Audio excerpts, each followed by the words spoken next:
Good afternoon, everyone.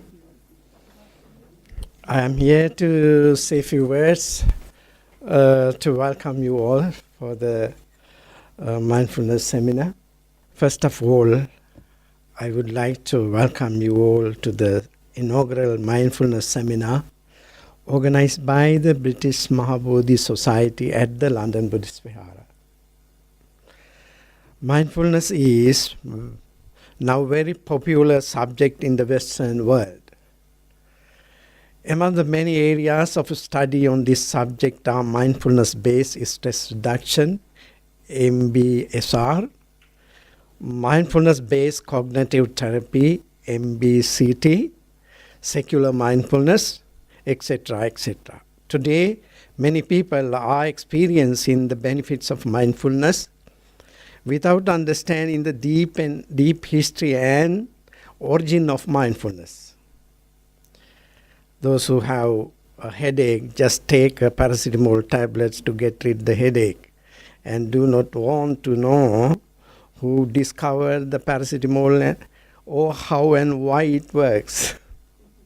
Likewise, bhavana, mind training and cultivation is the most important technique and practice that Siddhartha Gautama undertook in his search for enlightenment. The culmination of his search through experiencing meditation was the enlightenment, the attainment of the Buddhahood.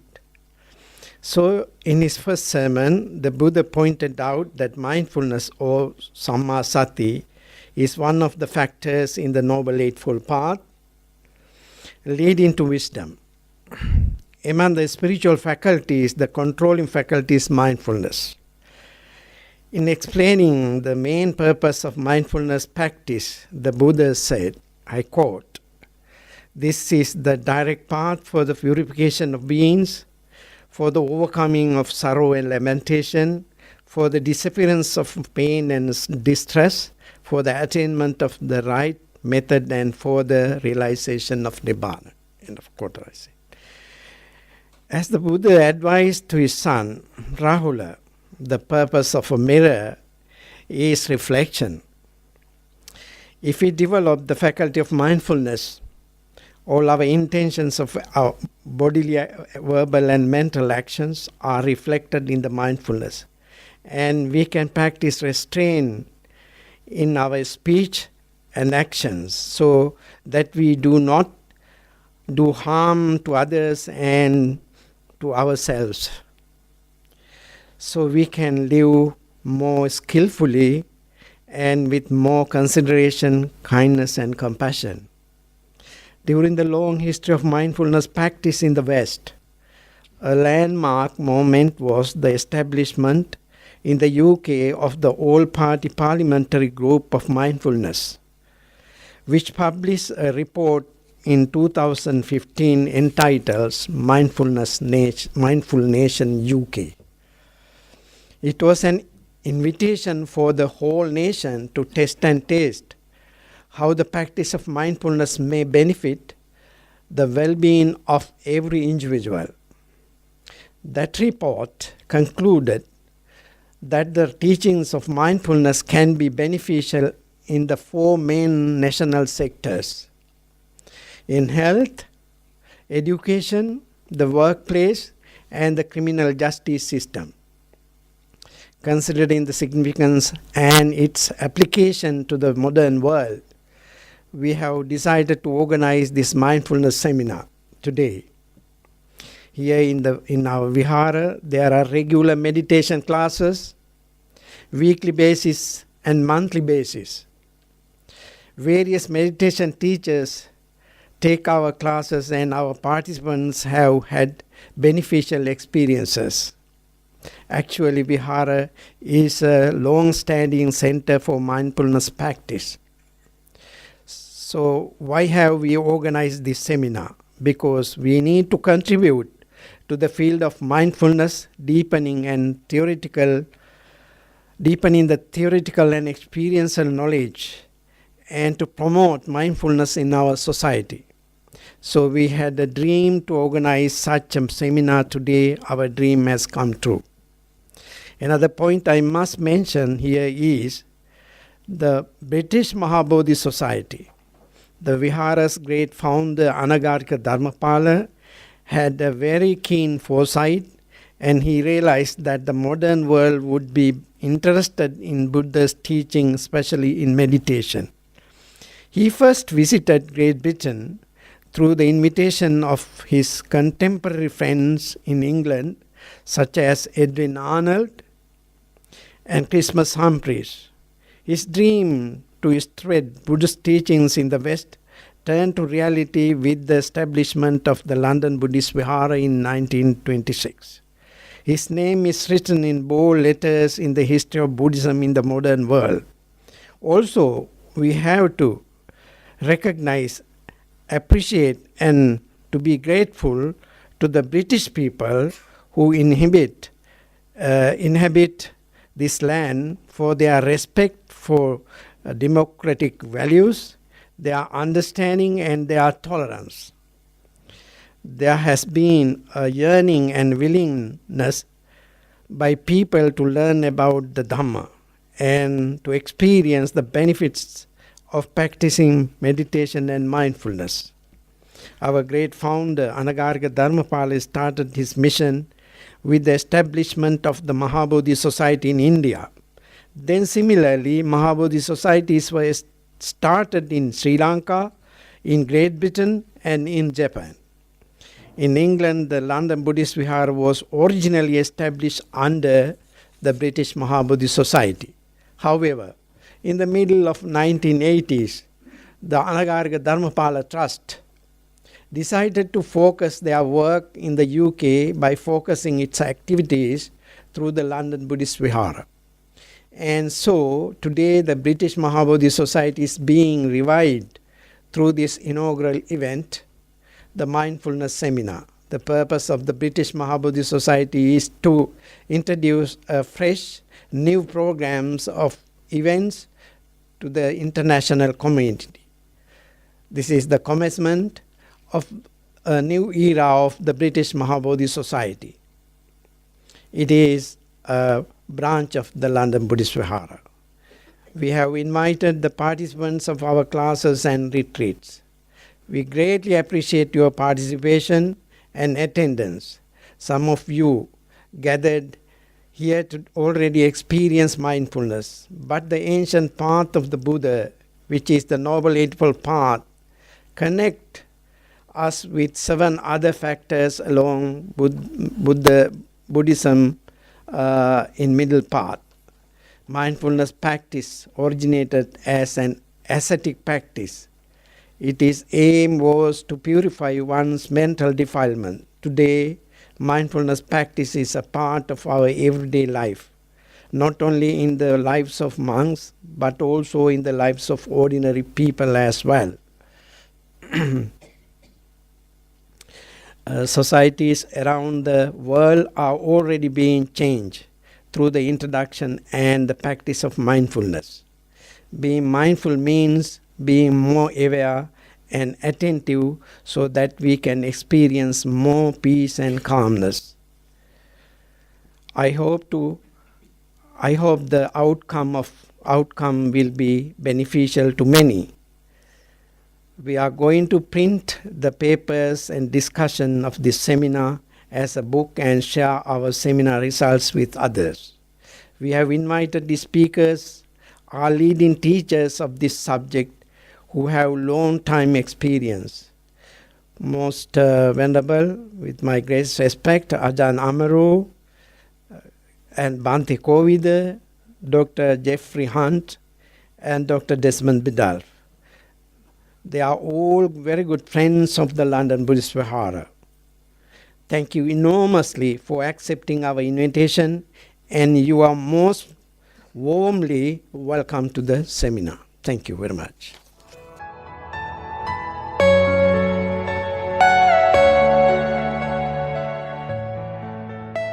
Venerable Mahasangha,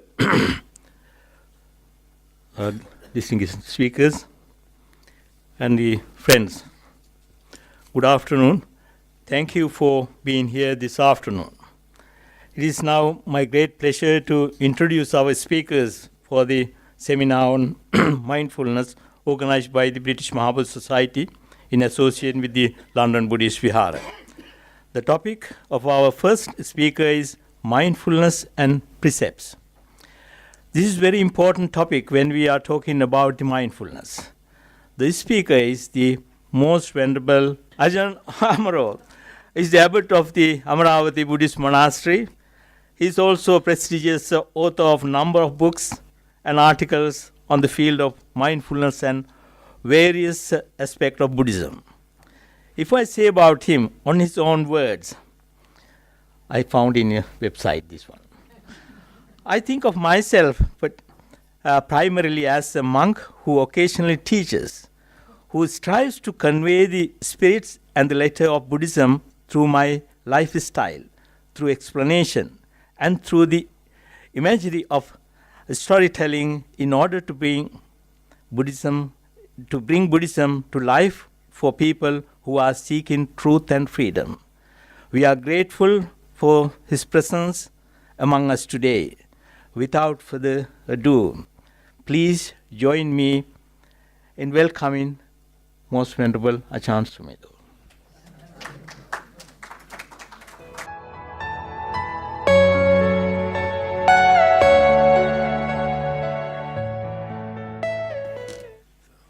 Venerable Seelawimala, Sangha members, very honoured to be invited to speak this afternoon, and I'm very glad to be sharing a platform with Dr. Desmond Biddulph, who I've collaborated with for a number of events, and also to meet the Professor Hunt, who I haven't encountered before, and other venerable to be offering our thoughts and reflections this afternoon.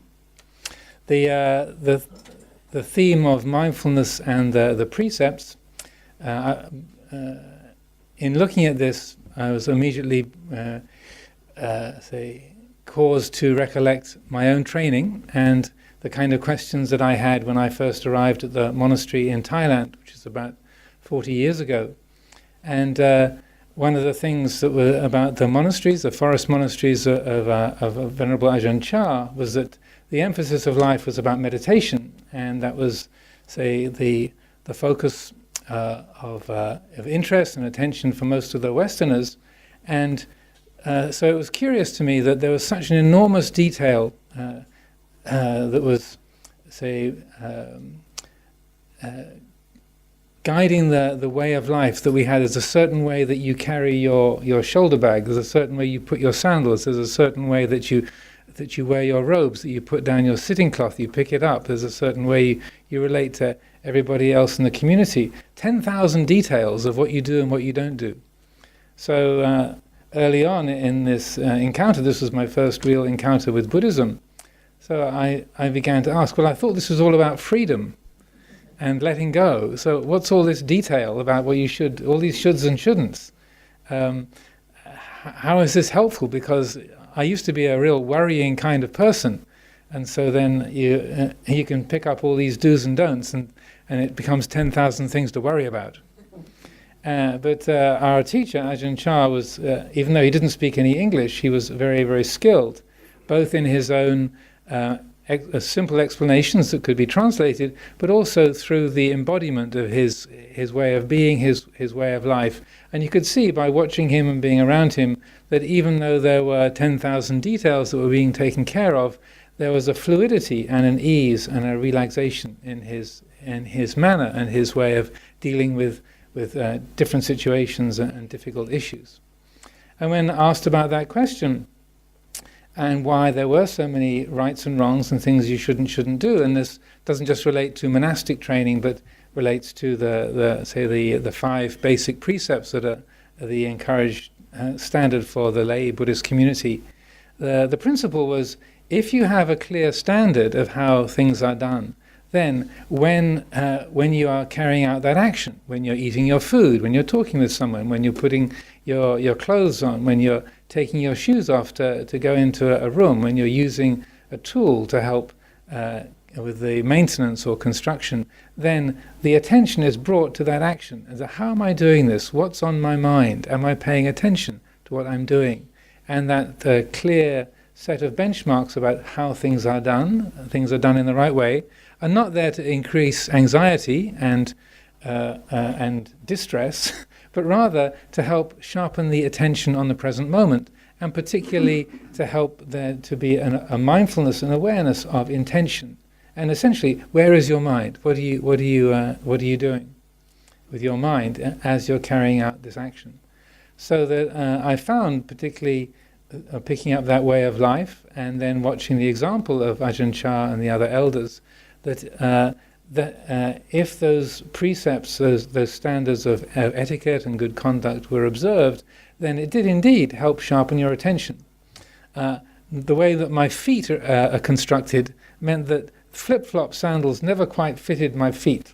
They'd always be off at the side. So, and those were the only kind of sandals available. So I couldn't wear flip-flops. They didn't work. So I would go around barefoot. And living in the forest with sort of dusty tracks with stones and tree roots, I was forever stubbing my toe and catching my foot on various stones or sharp roots. And every single time I found that I would stub my toe or cut my foot, it was because my attention was off in dreamland, somewhere else. I was not paying attention to the act of walking. I was lost in my thoughts and memories and plans and so on. And so I'm not encouraging everyone to go around barefoot, but to use that as an example of how we can use the precepts, we can use clear structures for our life as a way of both bringing attention to the present moment and then clarifying the intentions that we have when you're having a conversation and you start to bend the truth for the sake of a good story. You know, the person you're talking to is starting to look a little bit bored. You know, you're kind of labouring the point, so there's this inclination to spice things up a bit, just make it a bit more interesting, kind of load your facts a bit, just to keep the conversation alive. And then if we've taken a precept against lying, something in the heart goes, yeah, it wasn't quite that way, or that's a bit of an exaggeration, or like, did it really happen that way? So that precept helps us to be aware of those intentions. So those clear lines help us to see that kind of drift. Now, one story that the real Ajahn Sumedho would often tell was how at that time, when he was a young monk in Thailand, another of the very famous teachers there was a monk called Ajahn Buddhadasa, who lived down in the south of Thailand. And Ajahn Chah had tremendous respect for Ajahn Buddhadasa's teaching. And in fact, at Ajahn Chah's hut, where he would meet and receive people, there was one picture on the wall behind him, and that was a picture of Ajahn Buddhadasa. So when you went to see Ajahn Chah, there was a picture of Ajahn Buddhadasa right above his head. So Ajahn Chah had tremendous respect for him and greatly admired his insight and his teachings. So when the young Ajahn Sumedho went down to go and stay with Ajahn Buddhadasa for a while, he was really surprised that at Buddhadasa's monastery they didn't have the same kind of focus on etiquette and precise conduct and the refined kind of detail that they did at Ajahn Chah's monastery. And so Ajahn Buddhadasa's approach was, you don't really need all of that detail spelled out, you just need to be mindful. Mindful is the most important thing, and if you're really mindful, then all those details will take care of themselves. So this was a new story or a new approach for the young Ajahn Sumedho. And so when he went back to Ajahn Chah, he said, so Ajahn Buddhadasa's got a bit of a different angle on this, and he says that you don't really need to bother about the precepts in detail. As long as you're mindful, then that's the most important thing, and that the details look after themselves. And this is when Ajahn Chah made this very interesting comment, which in Thai is "Ching damai tuk, tuk damai ching," which means it's true but it's not right, it's right but it's not true, which might not help you very much. But he was Ajahn Chah was very gifted at coming up with these kind of cryptic statements. But he is saying, yes, in theory that's true, but in practical living, it doesn't quite work that way. That's my interpretation of it. So that yes, you can put it that way, but on the ground, in the way we are as human beings, it doesn't really bring that result of say, enabling us to live from a perfectly harmonious point of view. So this was Ajahn Chah's perspective, was having those guidelines spelled out. So this is a dialogue that's going on within the world of MBSR, MBCT, mindfulness-based stress reduction and mindfulness-based cognitive therapy, because in both of those approaches, ethics, sila, the precepts, are very specifically not spelled out. They are implicit, not explicit. And I've had long discussions and lengthy correspondence with John Kabat-Zinn, even very recently, about this issue, because of course I'm a card-carrying, spell out the precepts kind of person, as you would expect. And he, as the founder of MBSR and the founders of MBCT, Mark Williams, Zindel Siegel, John Teasdale, it's a very strong principle for them that the sila should not be spelled out or be explicit, because it's following very much a therapeutic model, whereby, as I understand it, a therapist does not make comments about a person's behavior, but rather they talk about the inner mental world, but it's not the role of the therapist to tell a person to modify their conduct in terms of sila and so forth. So that's a big area of discussion in that field, and I've been very actively involved in that, and maybe this afternoon there'll be some interesting reflections and discussion around that. Because in a sense, they're following John Teasdale and Mark Williams and John Kabat-Zinn and the founders of those trainings. They're following more of the Ajahn Buddhadasa approach. If you're just mindful, if you're really mindful, then those things will become, they will look after themselves. You will draw upon what they call the better angels of your nature. You will see the painful results of your actions, and through being mindful and aware of the consequences of your actions, then your behavior will modify itself accordingly. That's a thumbnail sketch of it, but again, I'm interested to hear what some of the other speakers will say on this area, because it's a very key point. As I said, I'm obviously biased. I'm a monk, and out of the Ajahn Chah tradition. So my own feeling is that having those precepts articulated and spelt out, it's like you've got names for the better angels of your nature. You've got the detail is written so that when the heart is drifting, when you are bending the truth for the sake of a good story, when you are finding somebody across the room who's attractive who you're not married to, and that you find yourself kind of drawn to start a conversation. I'm not reading anybody's mind, by the way, just in case you're worried, but just the way people are as human beings. When you're at a party and somebody hands you a glass of champagne and you think, oh, well, it's in my hand now, so what do I do with it? Oh, well. These things happen. So that my own feeling is that having the precepts spelled out, then it gives a clarity to those inclinations of the heart.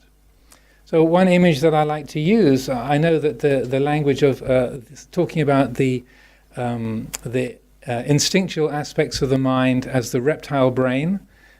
Some people object to that language. I kind of like it myself, but this is speaking about the sort of instinctual basic driving forces of our neurophysiology, the limbic system of the brain, the area of the brain that drives the aspects of aggression, sexual desire, the feelings of ownership, of territory. These are very powerful instinctual reactive processes within us as human beings. So I personally use the shorthand of calling it the reptile brain. And when we reflect upon the 5 precepts, the first precept to refrain from taking life of living things, to refrain from taking what's not given, to refrain from stealing, to refrain from sexual misconduct, to refrain from lying, and then to refrain from intoxicants. The first 4 of those, to me, they are defining the areas of the reptile brain: aggression, acquisition of property, sexual desire, and the third one, the fourth one about lying, is about seeking self-advantage. So in a sense, I see the precepts as what I call ring-fencing the reptiles. If any of you are familiar with the movie Jurassic Park, so on the island where they have the Jurassic Park, they have a very heavily fenced area where all of the dinosaurs, reptiles, Tyrannosaurus rexes and such like, they're fenced in. So you can. I like to think of the precepts as like the fencing around the reptiles.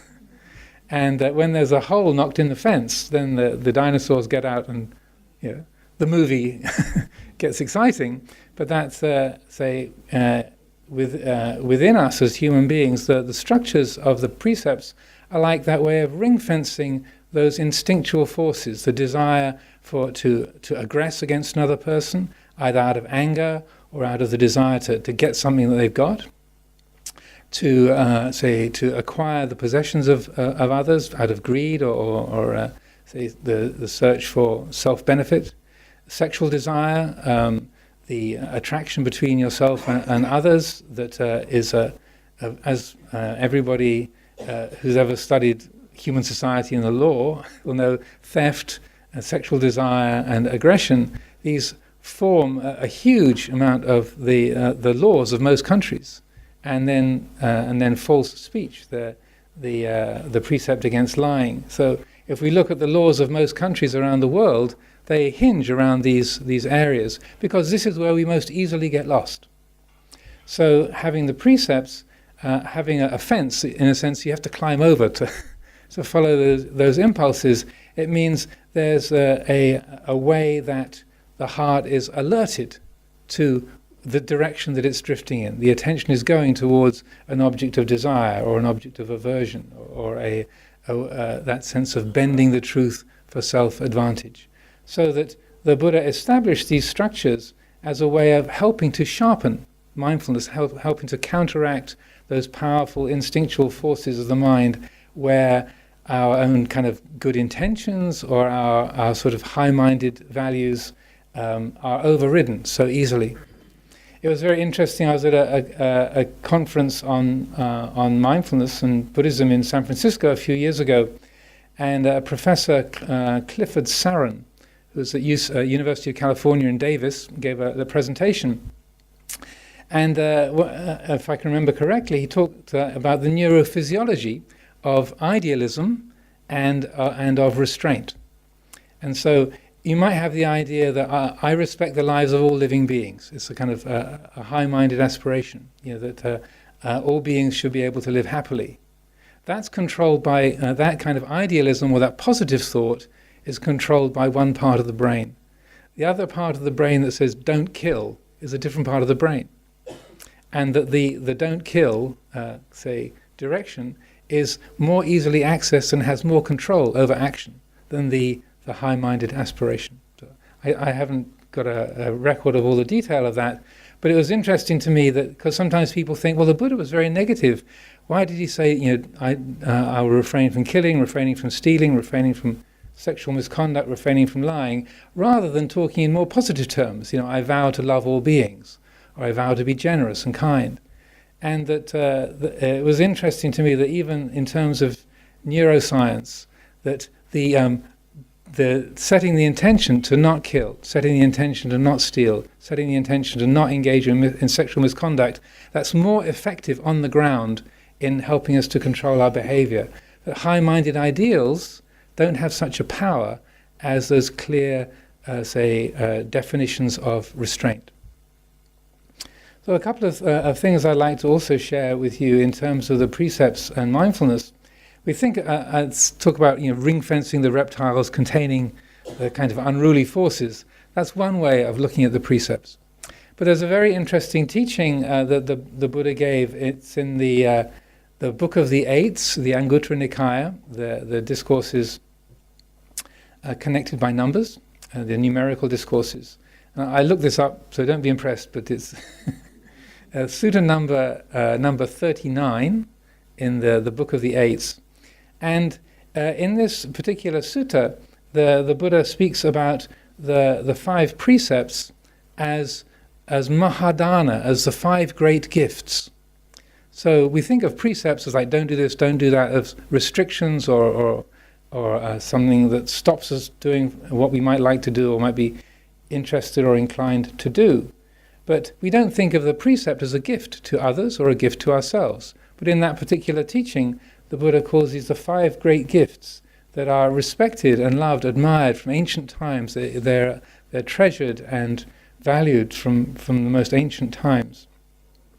Because if we refrain from killing things, not just killing other people, but killing animals, if we are harmless, that is a great gift, because on account of that restraint, then you give immeasurable, incalculable freedom from fear, freedom from distress to other beings. And in turn, you bring freedom from fear, freedom from distress, freedom from anxiety to yourself as well.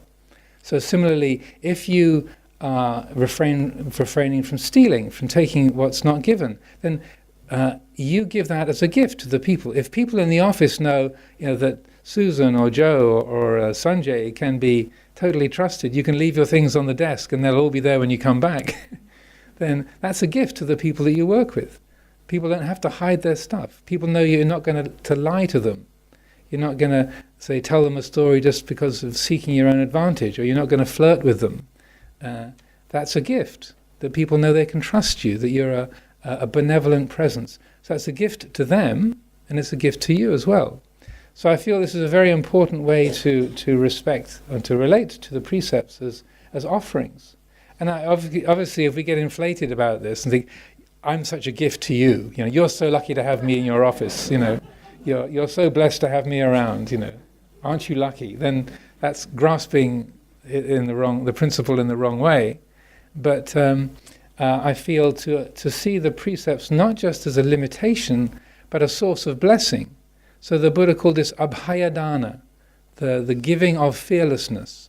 And that in another of his teachings he said the different kinds of generosity is amisadana, the giving of material gifts is one kind of giving, but superior to that is abhayadana, the giving of fearlessness. That's a superior kind of giving. And dhammadana, the giving of Dhamma, is the greatest kind of giving of all. But I feel this sense of abhayadana is an important principle to understand. In relationship to mindfulness, then we can see the results. If we, follow these kind of principles of living in a way that's respectful, in a way that is kindly, in a way that is compassionate, as guided by the precepts, defined in that way, then we can know for ourselves the blessings that come from that. We can see, we can detect that for ourselves. Another teaching is also very close to that one in the Book of the Eights. Sutta number 42 is called the Uposita Sutta. And again, this is an interesting reflection on the precepts. It's talking about the origins of the 8 precepts, which include the 5 precepts and a more renunciate precepts as well. But in that particular teaching, the Buddha is talking about the establishment of these precepts, both of moral restraint and also of simplification, the renunciate precepts as well, as establishing a form of training for the lay community on the observance days, those kind of Sabbath or holy days. And so the Buddha, this is a paraphrase, he says, all their lives, the arahants, the enlightened ones, they never deliberately take the life of another living being. Wouldn't it be a useful thing for the lay community, one day a week, if they follow that behavior, then they will be living as the arahants do, and that will be for their long-lasting welfare and happiness. So similarly for all of the 8 precepts. So the 3rd precept is changed from not engaging in sexual misconduct to celibacy. So in that particular respect, the Buddha says, all their lives an arahant never engages any kind of sexual activity. So if for one day a week the lay people follow this principle, then they'll be living as the arahants do. So that by adopting the behavior of an arahant, then is the 8 precepts are formally taking on the behaviors of an arahant.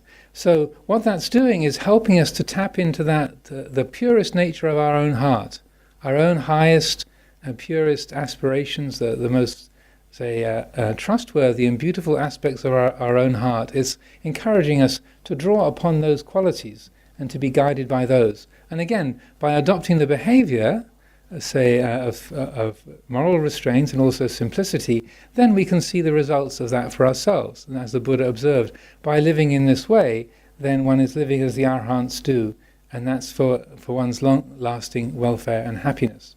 So again, we might look at the 8 precepts, like not eating in the afternoon or the evening. Ooh, no supper. I'm not sure about that. Or not wearing any jewelry or any decorations, not watching the TV or seeking entertainment. It's like, ooh, that's tough, you know. And but the Buddha, again, in this way, it looks like a going without. It looks like a kind of limitation from the outside. But what the Buddha is doing with using the precepts in this way is helping us to draw upon that in our hearts that is incapable of violence. To look at, there is that in your heart that's not interested in taking possessions that belong to other people. There's a part of us that is completely uninterested in sexual activity. Part of us that is incapable of lying, that is not interested in just seeking distraction or by using drugs and alcohol to be less mindful. So that it's a drawing upon your own pure heart, if you like.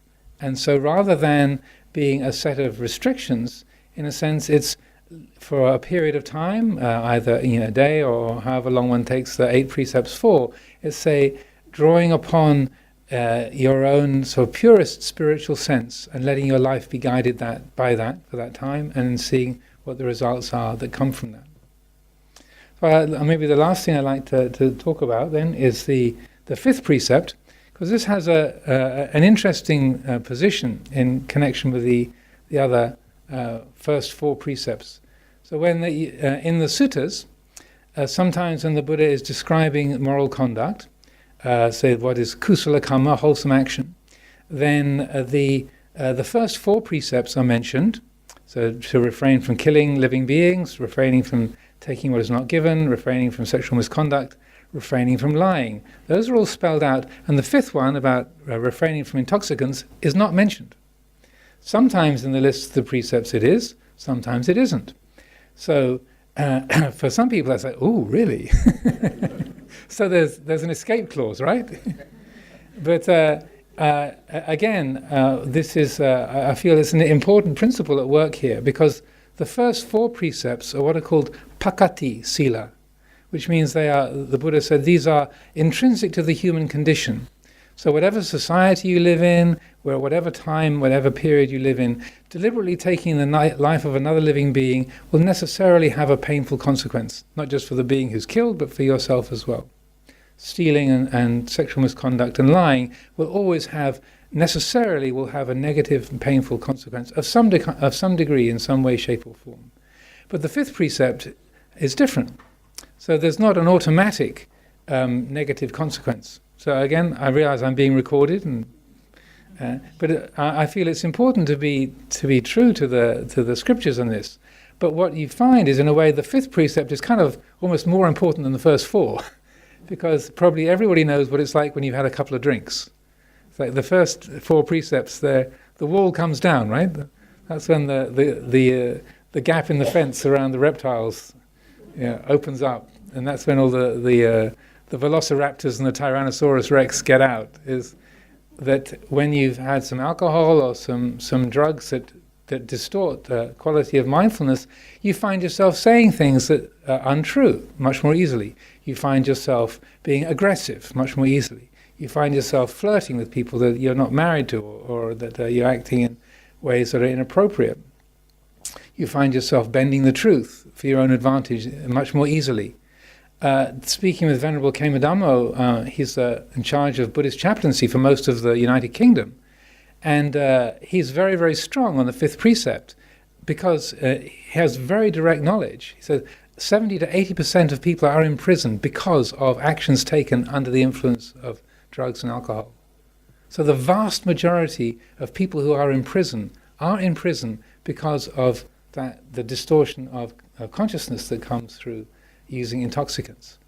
So I would say, in terms of mindfulness and the precepts, number 5, even though it's not always on the list of precepts in the scriptures, I'd say it is highly important, because we make most of, as evidenced by the legal situation in this country and most countries around the world, that's where we make our most mistakes. Our most dangerous mistakes is when our mindfulness is compromised, and people drink and use drugs in order to be less mindful, I would suggest.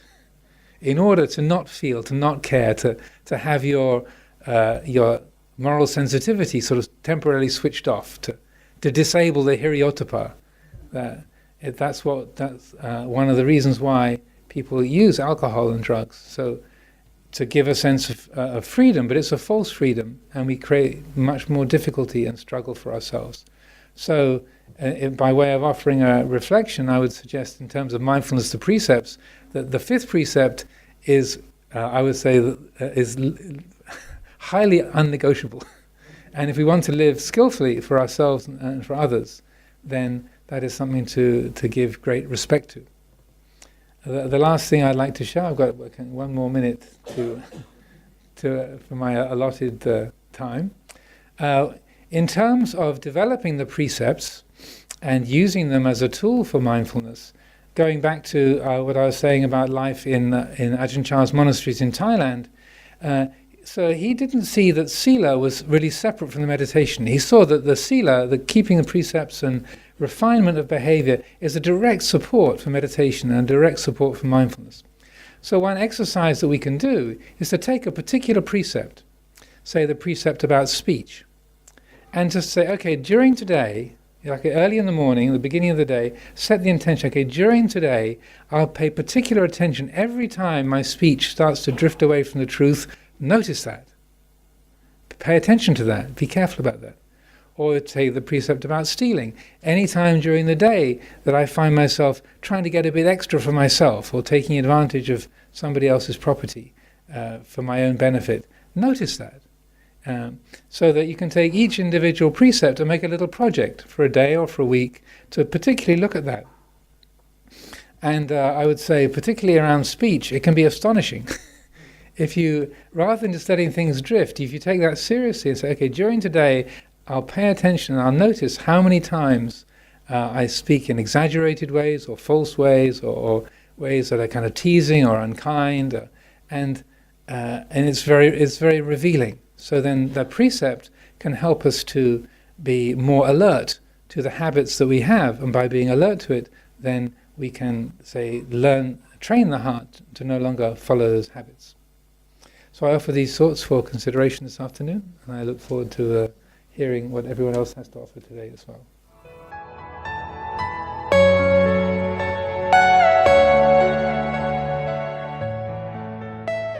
The topic for our next speaker is mindfulness and non-duality, the benefit of non-reactivity.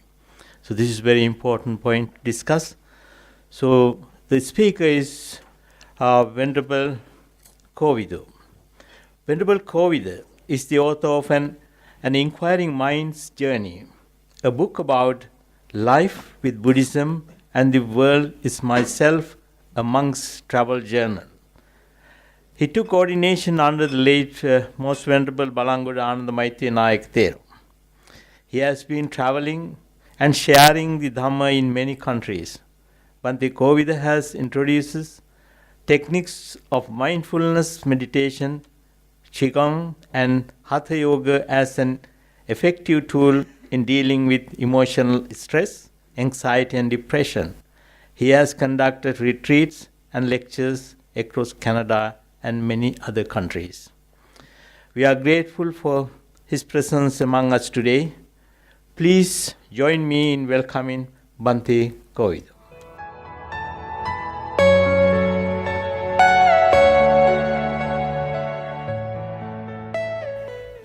Good afternoon, everyone. Yes. First, I would like to do a reading. Mindfulness is a skillful way of relating to and connecting to life and daily experience. It is paying attention on purpose in the present moment and in a non-judgmental way. It is a way of being, and it takes practice.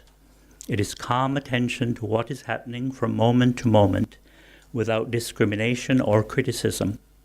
It is the observing power of the mind that sees without the filter of desire or aversion, liking or disliking, or delusional reaction.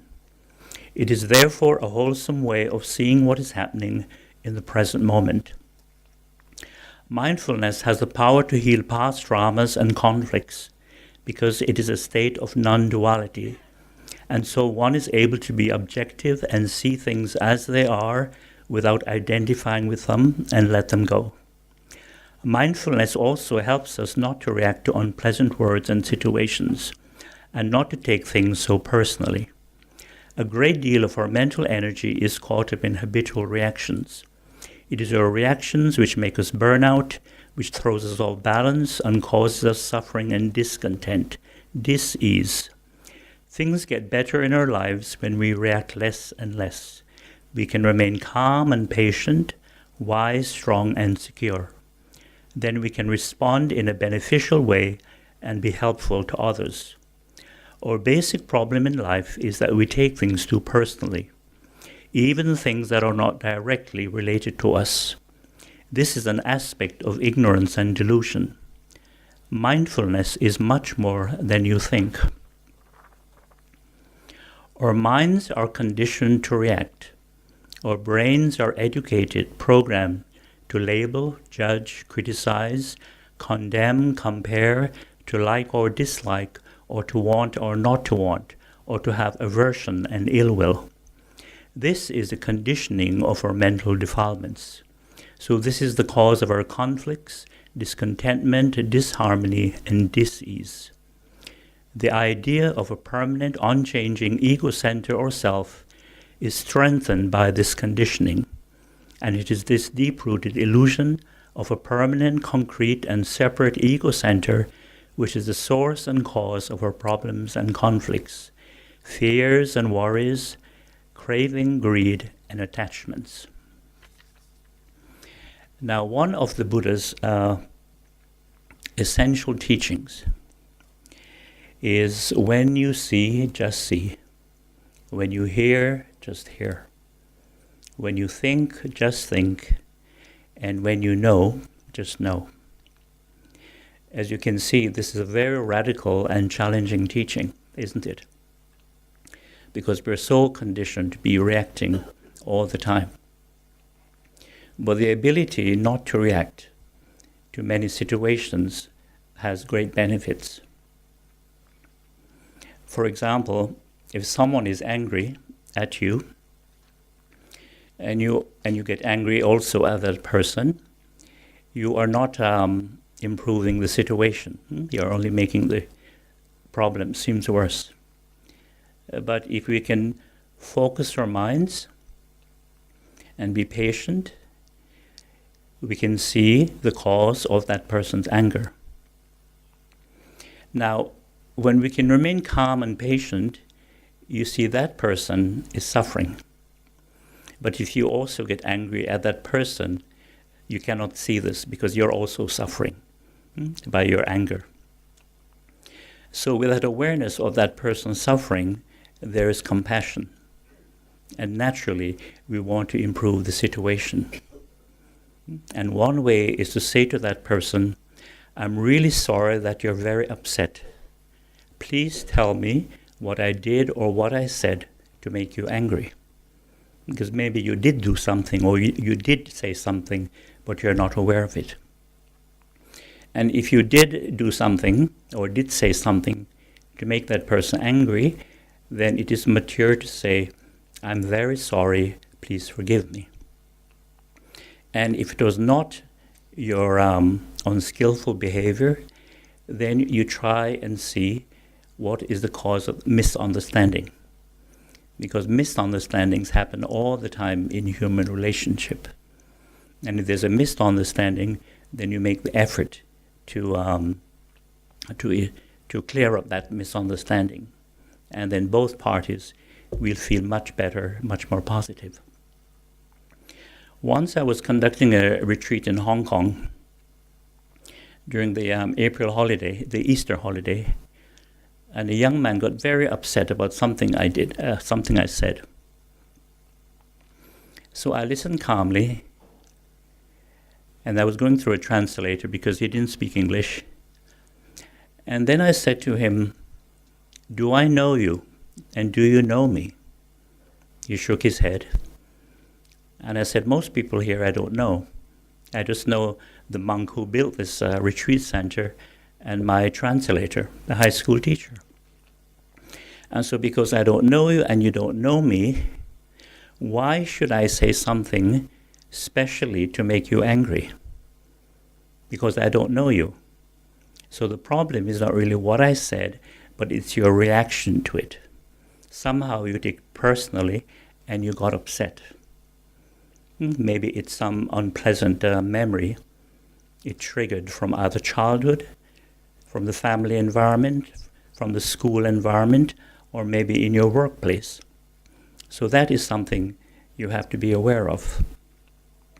And I realized that he was very new to Dharma practice. So I said, this is what the practice is about, learning how to be mindful and not to take things so personally. And in my own experience, I found that whenever people have gotten very angry with me, I find it is a good opportunity to practice this calmness. Just to be patient and just to breathe mindfully. And you find that when you don't react to somebody's anger, you act as a mirror in which they can see their own anger. Your calmness reflects their deluded behavior, because normally when somebody gets angry, it's out of delusion. So I found that a good opportunity to practice this teaching. Once a friend of mine was working at a company for 3 months, and his supervisor was very difficult. It was a lady, and she obviously was having a difficulty at home. She had a lot of anger, a lot of frustration. So every day she would come to work and she would behave in a very unprofessional way. Very challenging, very difficult. So he asked me if I could suggest something, how to deal with this very difficult person. And I said, you can try this. Said, the important thing is that you don't get angry with her or try to tell her off. Just keep calm, and the next morning when she's behaving in the usual, very frustrated, very angry way, just to say to her very calmly, I'm really sorry that you're not feeling well today. Please tell me how I can help you. And he did. He said that to her very calmly. And about 3 days later, he sent me a message and he said, thank you very much, it really helped. Because first by saying to her very calmly, I'm really sorry that you're not feeling well today, she became aware of her mental state. Because before she was not aware of it, she was just acting out her anger, her frustrations. And by saying with compassion, please tell me how I can help you, she completely changed her behavior because she was obviously suffering. So when he acted with compassion, with patience, she changed her attitude.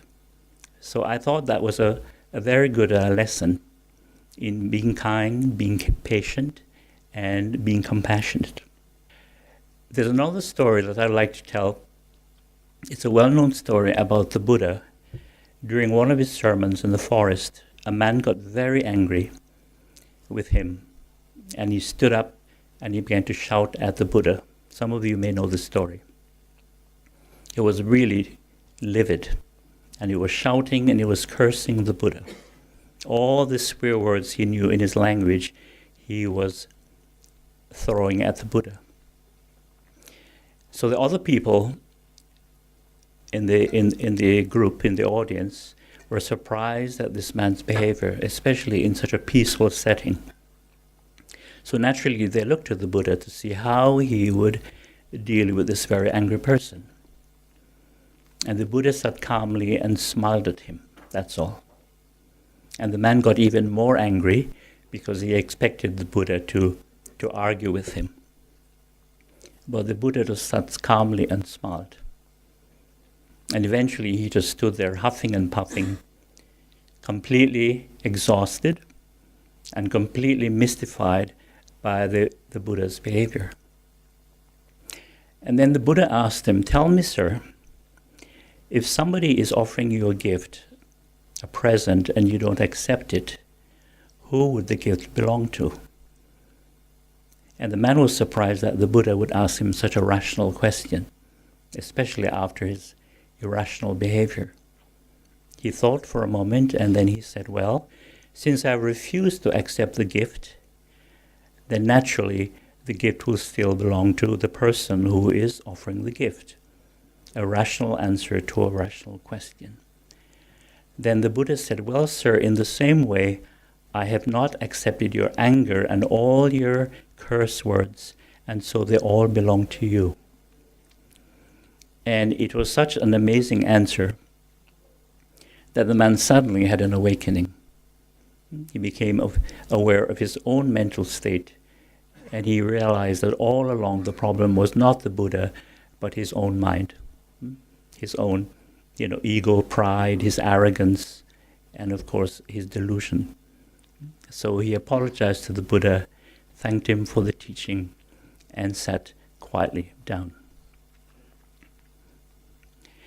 Now, the miracle of mindfulness is the nature of non-duality. Now, what does this mean? It means that when we practice, when we train the mind, we begin to see that there's no I, no me, that is being mindful, or being aware, or being attentive. There is just that energy of awareness, of attention. Initially, we don't see this. But when we train the mind, we investigate, we see this wonderful quality of mindfulness. In other words, there's no subject.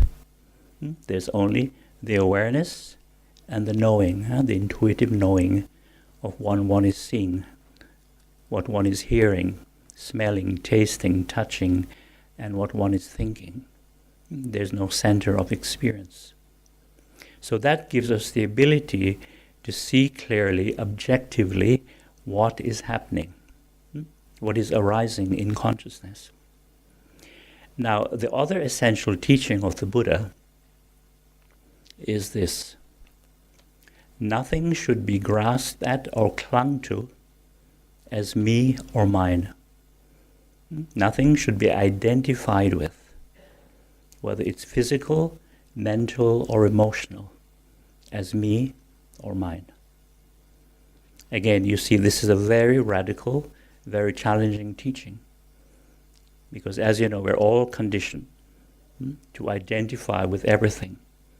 The physical body, we identify with other people, material things, and of course, mental, emotional phenomena, mental, emotional experience. So what the Buddha is saying is that we have to realize that all the things that we identify with, whether it's physical, mental, or emotional, are impermanent and subject to change. So when we identify with anything which is impermanent, subject to change, obviously we experience suffering, conflict, frustration, anxiety, fear, and so on. So again, the miracle of mindfulness helps us to stop identifying with these things that we normally identify with. We're able to see things more objectively. For example, when we train our minds, calm the mind and reflect, say, on the physical body as phenomena, we begin to see that this body is not really me or mine. That actually it belongs to nature, to the changing conditions of nature. For example, if we tell the body to not to get sick, does it listen to us? The body will get sick because of certain conditions. Likewise, if we tell the body, not to get hungry, not to get tired, not to go to the washroom, not to age, not to die, the body does these things. So when we reflect, calmly, objectively, we begin to see that the body follows its own nature. It is not me or mine, as we normally believe. It is anatta, or non-self. So the Buddha said when we have this understanding, this wisdom, then the mind can be at peace with the changing conditions of the body. There's no more attachment, no more identification with the body. Of course, we have to take care of the body as best we can, but we can't be too attached to it, because it's just a temporary shelter, and it's composed of the elements: earth, water, heat, air, and space. And there's also the element of consciousness. Also, we have this habit of identifying with feelings and emotions and thoughts. As you know, we identify very strongly with the thought process, with all the stories, all the desires we have, all the fears, frustrations. We identify with those mental states. And every time the mind says I, we think this I is who we are. But upon investigation, we realize who we really are is the awareness that can see the changing nature of all these thoughts coming and going. And of course, we identify very easily with feelings and emotions. A happy thought arises, we say, I am happy. Seems perfectly normal or natural. Unhappy feeling arises, we say, I am happy, I am unhappy. Or I'm upset, I'm afraid, I'm depressed, I'm lonely, I'm bored, and so on and so forth. Now, initially, when we say I am happy, there is no dukkha, no conflict. But when we say I am unhappy, or I'm frustrated, immediately there is dukkha or conflict, because those are unpleasant mental states. But when we say I am happy, initially there is no conflict. So what the Dhamma is teaching us, that these feelings and emotions, they don't really belong to us, whether they're pleasant or unpleasant. Also, when we become too attached to a happy feeling, or a pleasure, or a certain enjoyment, eventually we experience frustration. Why is this? Because they don't last. And anything that feels good, feels pleasant, we want it to be permanent, or we want it to last as long as possible. So this is why we experience frustration. And from that comes craving. Because very often we would like to hold on to a pleasant experience, but we can't. But the mind holds on to it as memory. So when we remember that pleasant experience, that enjoyment, the mind says, I would like to repeat that pleasant experience again. That is the nature of craving. Whereas if we've had a painful experience or something unpleasant, whether it's physical pain or emotional pain, the opposite happens. We don't want to repeat those painful, unpleasant experiences. Hence the fear of pain. This is one of the fears we have, the fear of pain, the fear of repeating anything which is unpleasant. So in the practice of mindfulness, which really is miraculous, we're able to see these emotions as just emotions. We're able to see thoughts and feelings as just thoughts and feelings. Now, initially, it's not easy to see thoughts as just thoughts, especially when you're not in a retreat environment. So one skillful way is to use the mental noting. I think some of you are aware of this.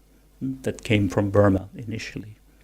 When any thoughts arise, or any stories, any dramas that are being created, you just note mindfully, thinking, and come back to a present moment. And by doing that, it helps us to get out of the contents of those thoughts and images. It helps us to realize that they're only thoughts.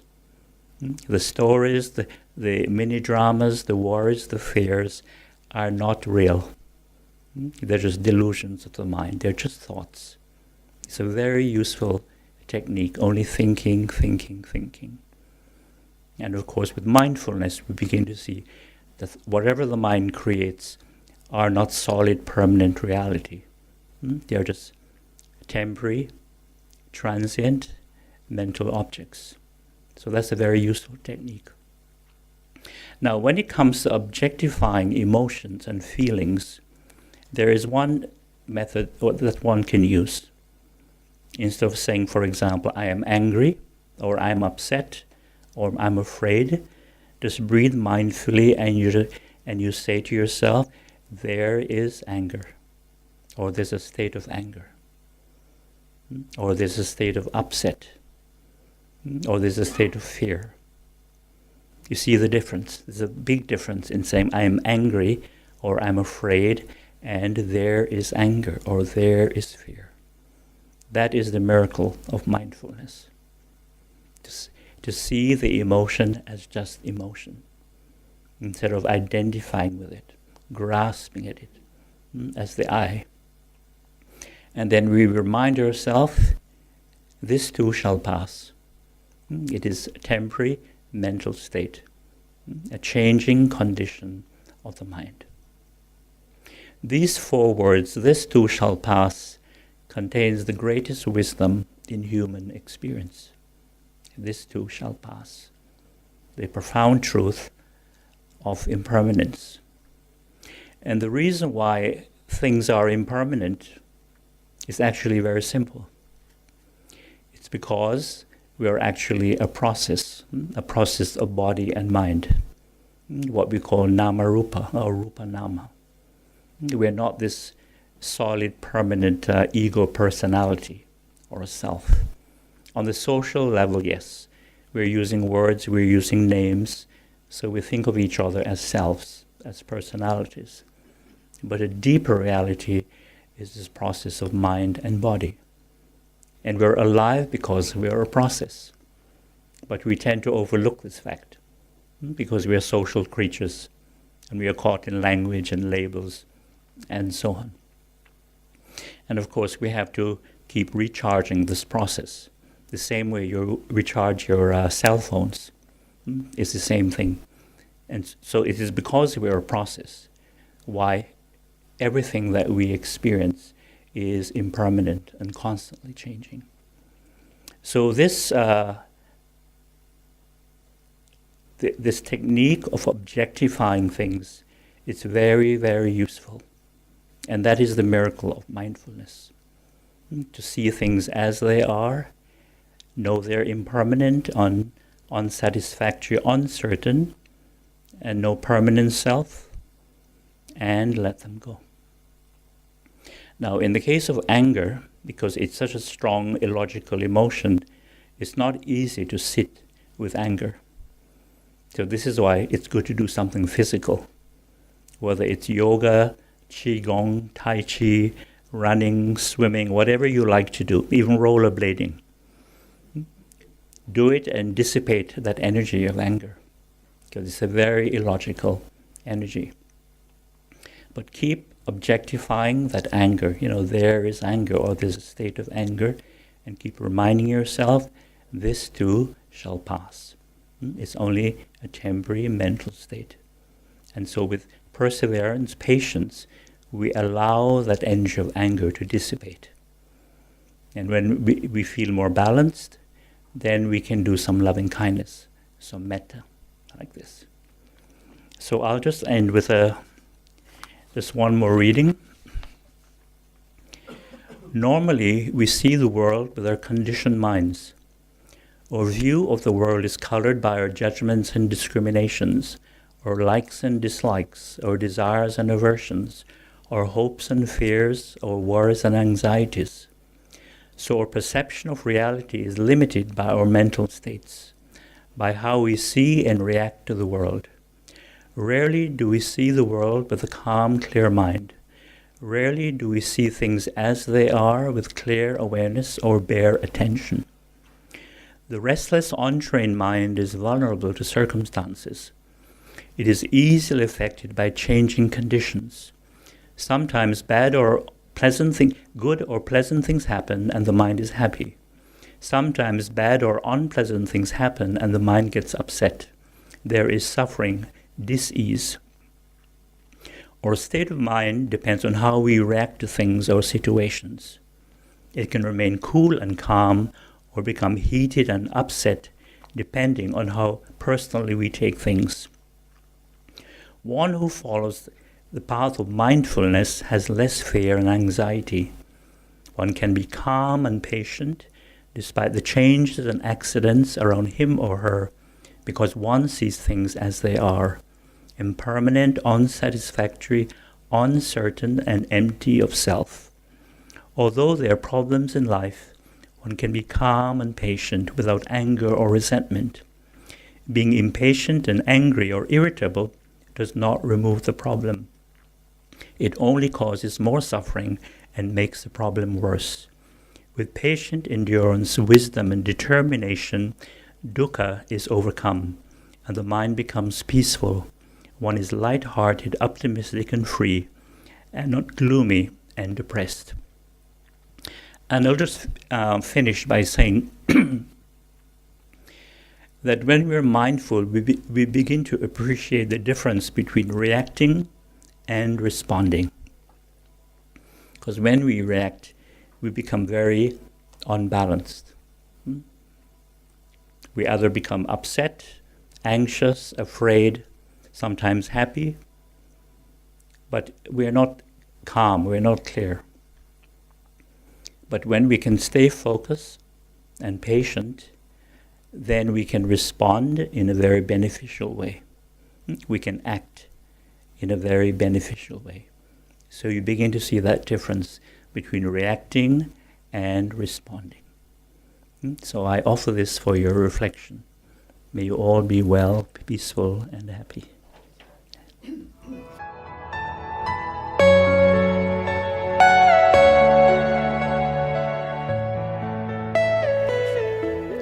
The topic of our next speaker is mindfulness and common psychiatric disorders, anxiety, depression, borderline personality, post-traumatic stress disorder, and insomnia. This is also a very important topic for present day.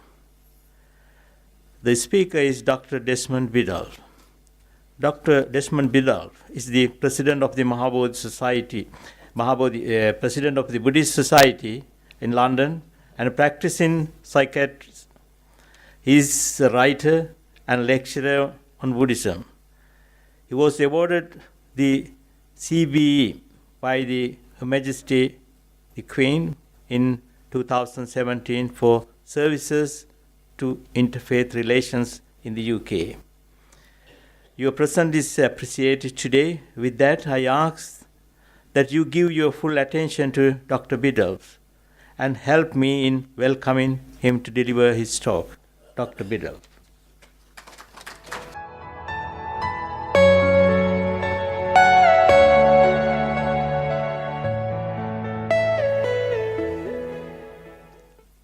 Thank you so much for inviting me. It's extremely kind. I have a few thoughts I'd like to share with you.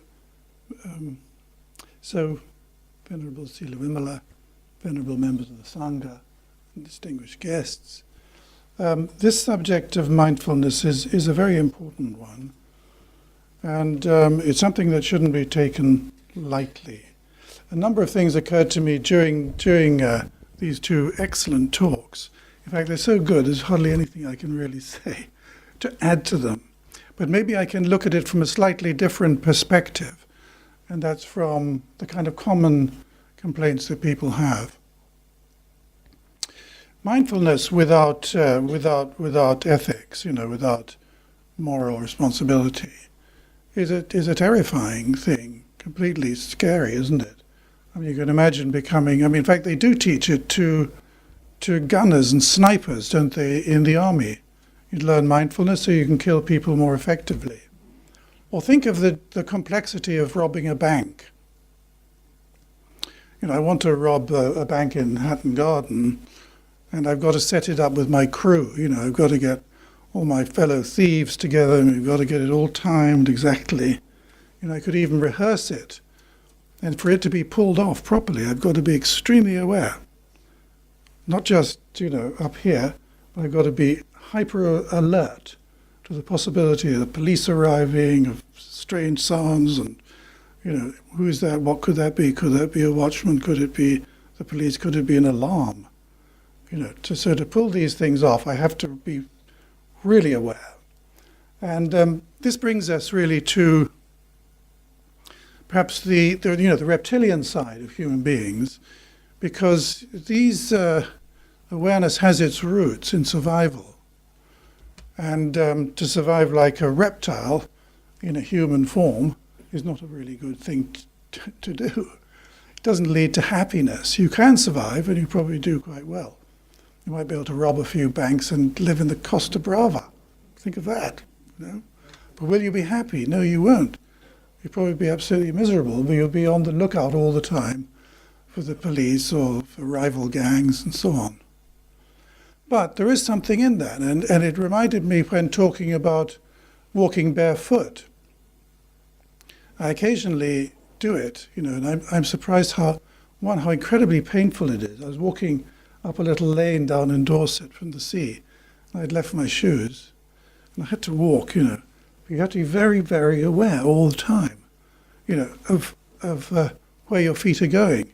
If you think of the sort of little Neolithic community, or when we first sort of emerged from the trees and the savannas, this little human group had to survive.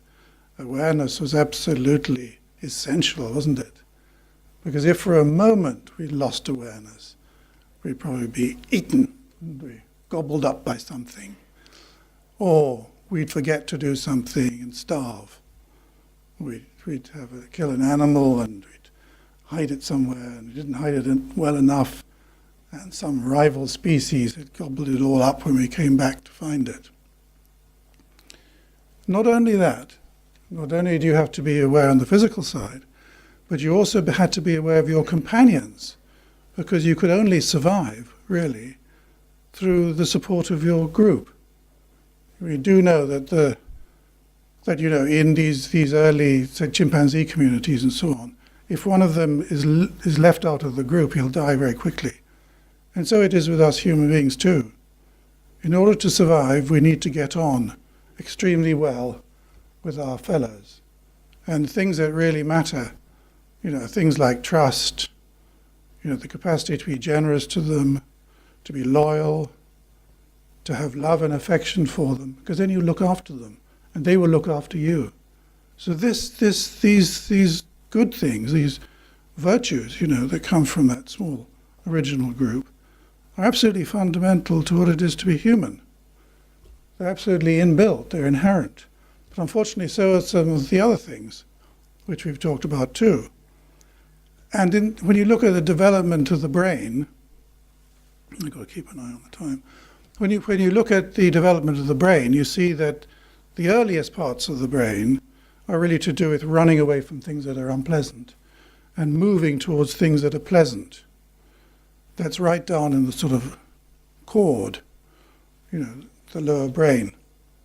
But also down there is the breathing center, believe it or not, the respiratory center that responds to concentration of carbon dioxide and oxygen in the blood.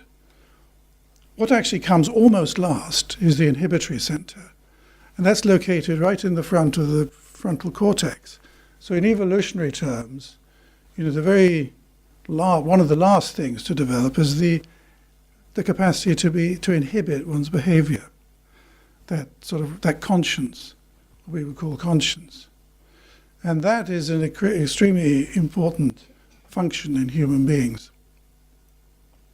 But that change from just acting blindly and living blindly to living with awareness is a crucial turnaround. Because unless we can make that move from just being angry or being in love or being happy to the awareness of happiness and so on. Happiness, joy, misery, and that awareness is quite crucial. And the Buddhist story, which I found really sort of spot on, when the Buddha said, well, who owns it? And he had to admit that he owned it. Well, that wouldn't happen with many people. And it reminds me of a sort of funny story, which you may have heard, I'm sure some of you have, about a man who came to see a psychologist. And he said, I want to know everything about myself. So he said, psychologist says, well, I'll give you a series of Rorschach tests. These are ink blots. You look at them and tell me what you see. So he gave him the first one. And the man said, oh, you've given me a picture of a beautiful woman. Absolutely lovely. So he said, yes, he made a little note. He handed him another one and said, what is that? Oh, you've given me a picture of 3 beautiful women. Yeah, so fine, made a little note. This went on, and it was women in various, with long hair, short hair. And at the end of it, he said, well, what is your determination about my personality? So the doctor said, well, I think you're obsessed with women. He said, what do you mean? You keep showing me pictures of women. So you see, it's... But that switch, to see that, to actually make that change is really crucial. And that is why, mindfulness just on its own is not enough, because it requires the activation of, that consciousness and the conscience, if you like, to be able to see what's actually going on. But I was going to talk today about common disorders. And these statistics are taken from the NHS Digital King's Fund and also from various other sources. And it looks at the prescribing in the UK. And I think you'll find, when I read them out to you, you'll find them quite terrifying. 1 in every 17 prescriptions, or 6% of all prescriptions in the UK, dispensed in the community, were antidepressants. And they're the 4th most commonly prescribed drug group by the BNF section in both 2016 and 2017.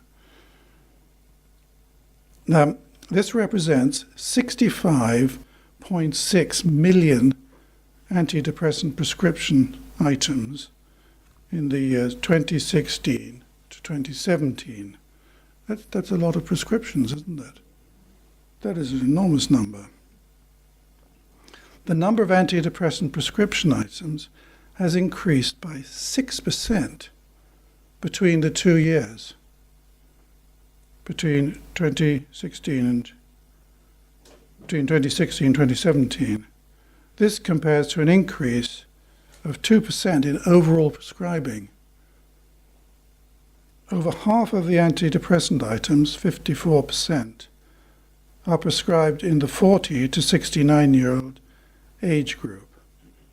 The number of items is highest in the 50 to 54-year-olds and lowest, as one would expect, in the 7 to 17-year age group.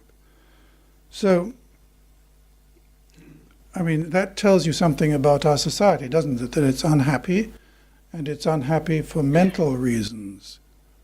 And this is where really mindfulness and Buddhism comes in, because the Buddha is the great doctor, isn't he?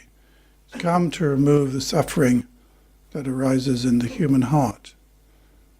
And most of those problems that arise in the human heart are reflected in the mind, give rise to mental disorder, give rise to depression, unhappiness, alcoholism, drug use, and so on, and suicide. So the cost to the NHS, £266 million in prescriptions, which is a 108% increase since 2008. That is to me, when I was looking this up for today's talk, I was absolutely staggered. I knew it was high, but I couldn't believe it was actually that high. It's absolutely extraordinary, isn't it? However, the overall cost to the economy is estimated to be 70 to 100 billion. Because you see, the problem is when one person is unhappy or is depressed, I mean, a lot of things happen. One thing, if I'm feeling desperately miserable, I might go out and get drunk. But the possibility is I'll crash my car into a lamppost or just fall on the street, and get a black eye and end up in an accident in an emergency department. All sorts of things happen, don't they, as a consequence of not dealing with that initial emotion, which is the unhappiness. And then the next day I won't be able to go to work. And because I can't go to work, somebody else will have to do my work for me. And then they'll get tired, exhausted perhaps. If I have to be away for a long time, they might have to take off work too, because then they feel very stressed. And their supervisor is saying, why aren't you working harder? We aren't getting through the work. I'm getting a lot of pressure. You've got to hurry up. You've got to stay late. And so on and so on, so it goes. We're all familiar with this, aren't we? I mean, in some jobs, people are the bosses are much more tolerant. But increasingly, they're becoming less tolerant. And there's more and more pressure on people to work harder, to work out of hours, to bring work home, especially with the technology and so on. You can work at home. This is creating a lot of problems. So that figure, 70 to 100 billion, would solve 4.5% of the gross domestic product. It's astonishing. But it's estimated that the world's overall costs constitutes the largest single source of the world's economic burdens of 1.6 trillion worldwide. Mental disorders. And this is just in the areas where they're able to actually get figures. But think of all the other areas where they're not. So, that sort of sets the scene, doesn't it? I mean, there are several things one could, just looking at those figures, you could say, well, the reason why, for instance, the number of antidepressants is increasing is because people are more aware of mental disorders, mental health problems. And it's probably one of the reasons why the government is so keen on promoting awareness of mental health difficulties. It's because if you can deal with this, you can deal with mental health effectively, then people will be more productive, or they can raise more taxes and so on. We can pay for all the things we need, pay for the NHS, pay for everything that's required, housing and all the rest of it. So behind the government's urging for us to be aware of mental health, there is a good economic reason for it. That's one thing. Secondly, the sort of antidepressants that were used 10 years ago, 2008 and before, were not that effective. They were difficult to use. Sometimes they had a lot of very nasty side effects, made people feel very uncomfortable. But the sort of antidepressants they have now, SSRIs, things like citalopram, escitalopram, are highly effective. And you take them for a couple of weeks and you're feeling great. Happiness replaces unhappiness. But the problem is it doesn't replace the problem. The underlying problem is not actually removed. That's still there. But on the positive side, you could say, well, it does give a chance for people to actually then look at the underlying problem, if there is one.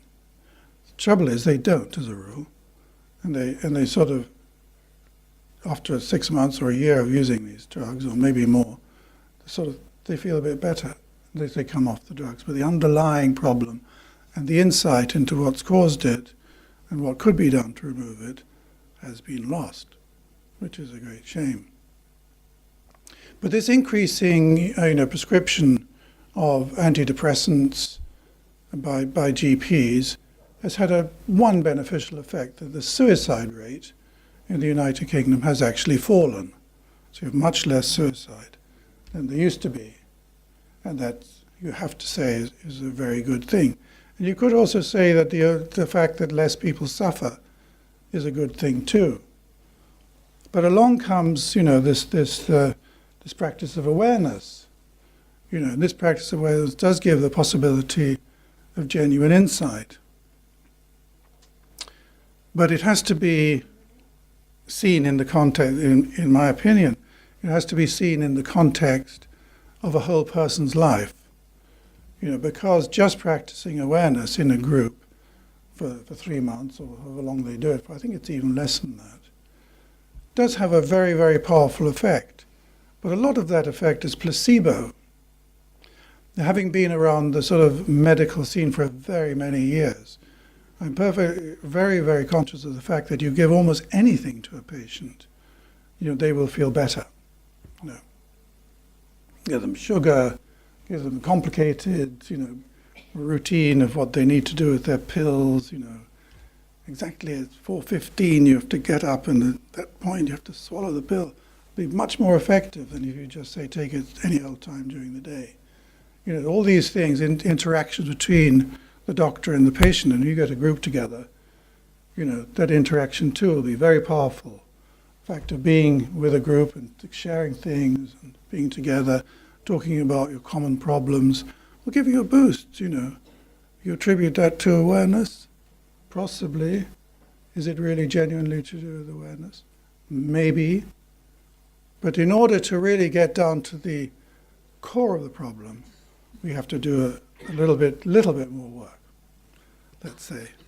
So we know that these mental problems are really one of the major causes of our sort of economic ills at the moment. And if only we could do something about that, then we'd easily raise enough money to pay for the NHS and pay for everything we need. But somehow we can't do it. But we're going to look at some of the common psychiatric disorders. And the most prevalent one is what's called Generalized Anxiety Disorder, or GAD.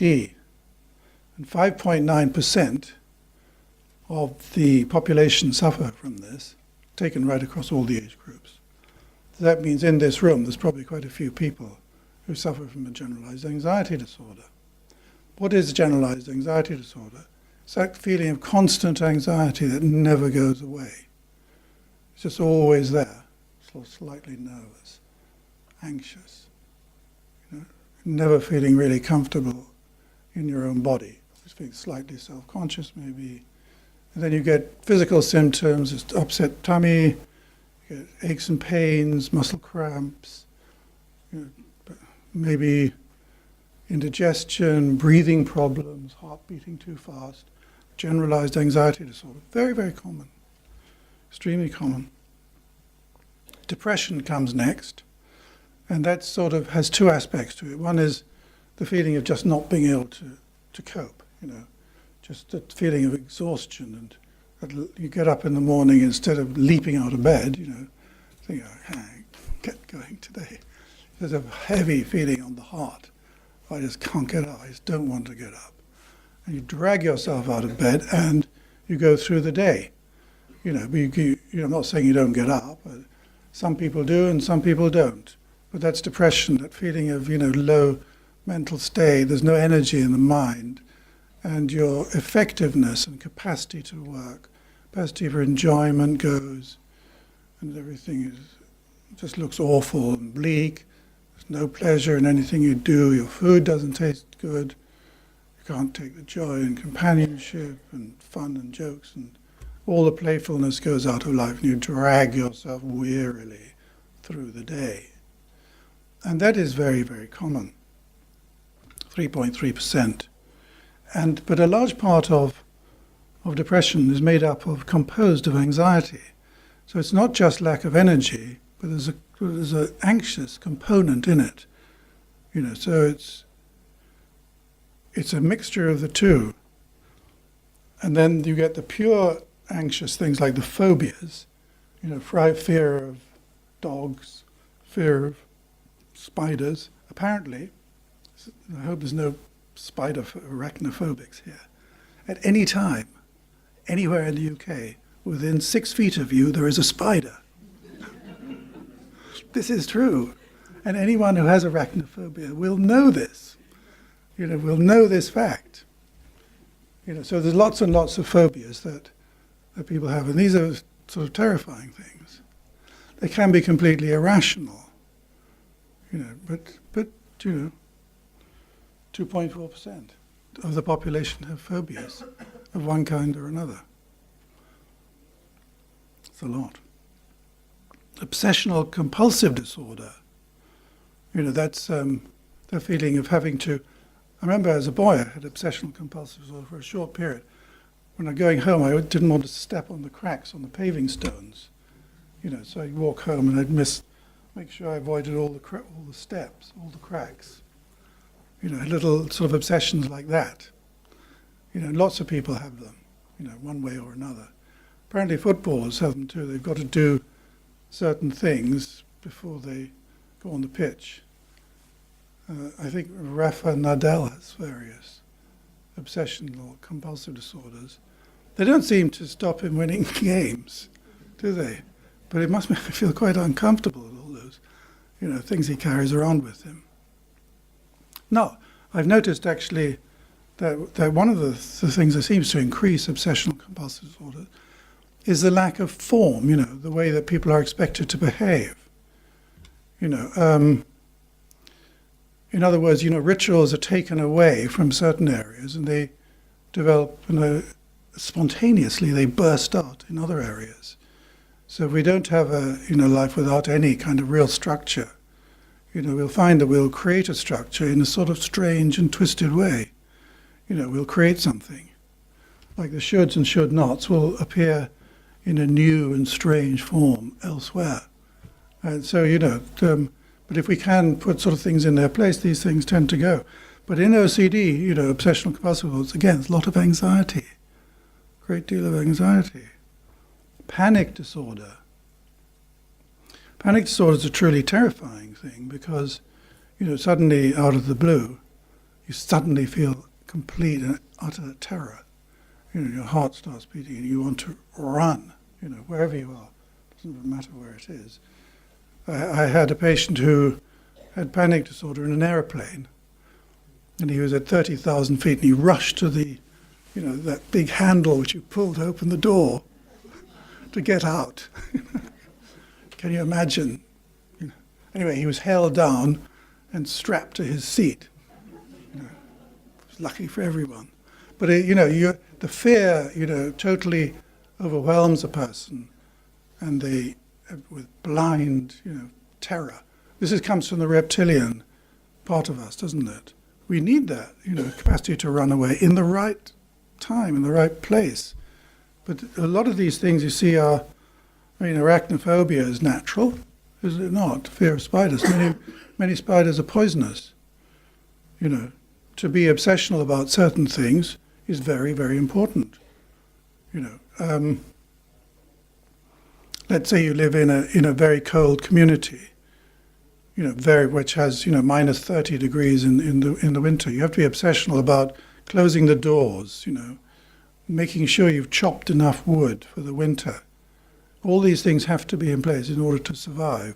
When those things get out of place, get into a civilized life like this, they cause a huge number of problems. These are behavioral problems, largely. And then you have 0.6% of the population suffer from just a host of different sort of mixed problems which the doctor can't really identify or doesn't put in the statistical form he's got to fill in from the NHS. So you see there's this host of things, and it seems to be that they're on the increase. But maybe there's a good aspect to it that people are actually beginning to think about their mental state, actually beginning to wonder about it. And I do think that the arrival of mindfulness has been very, very important because it's a beginning. It's a chance for people to sit still and reflect.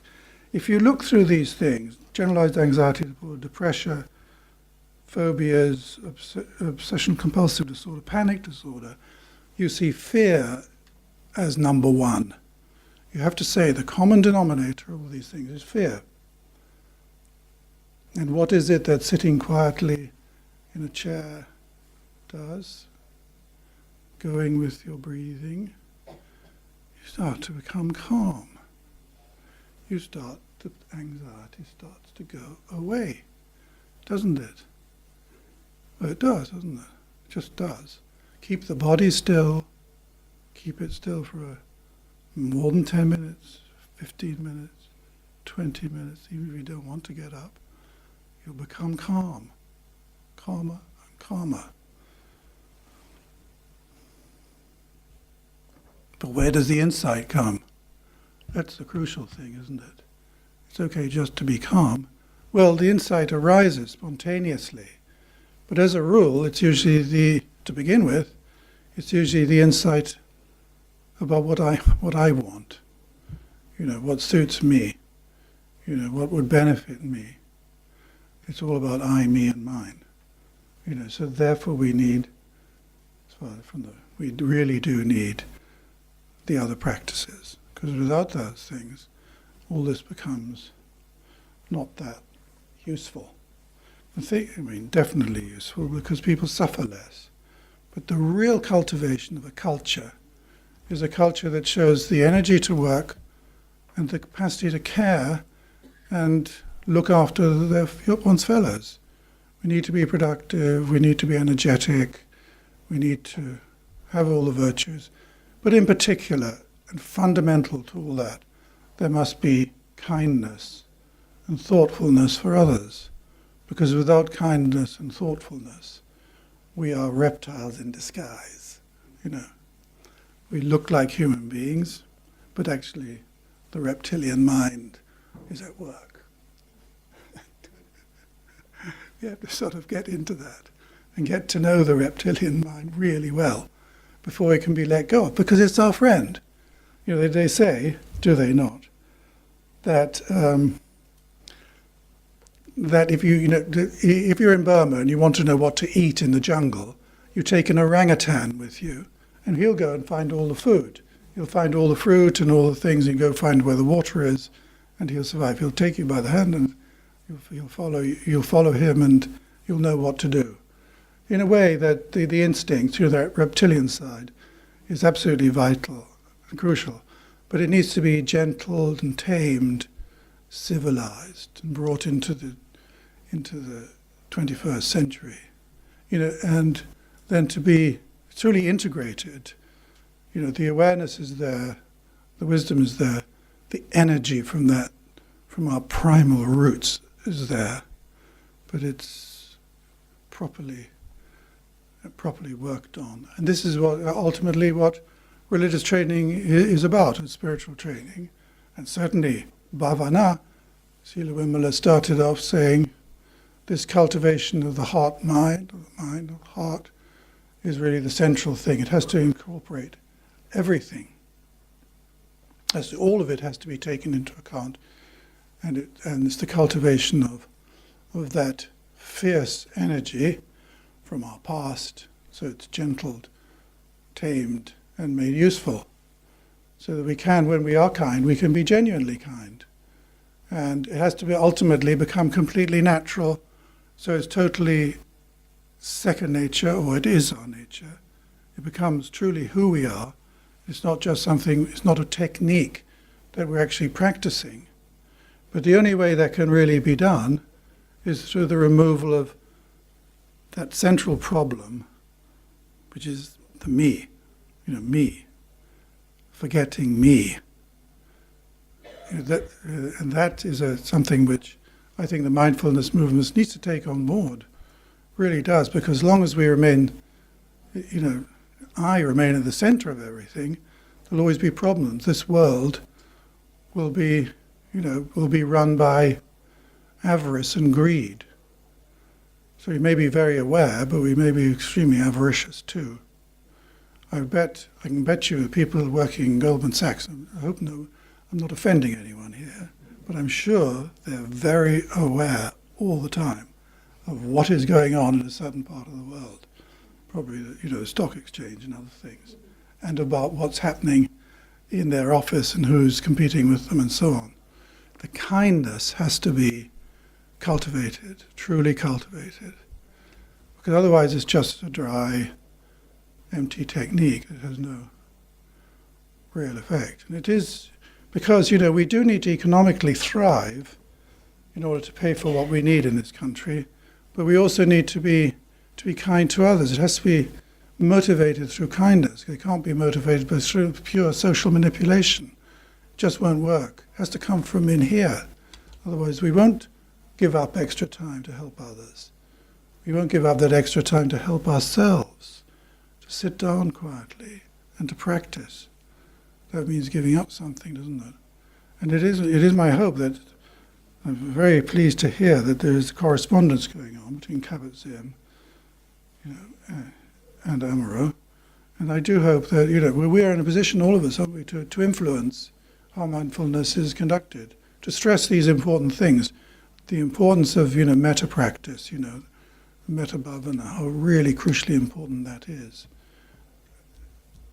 And, if you, I don't want to run over, but if you think about, just on the last, one last thought,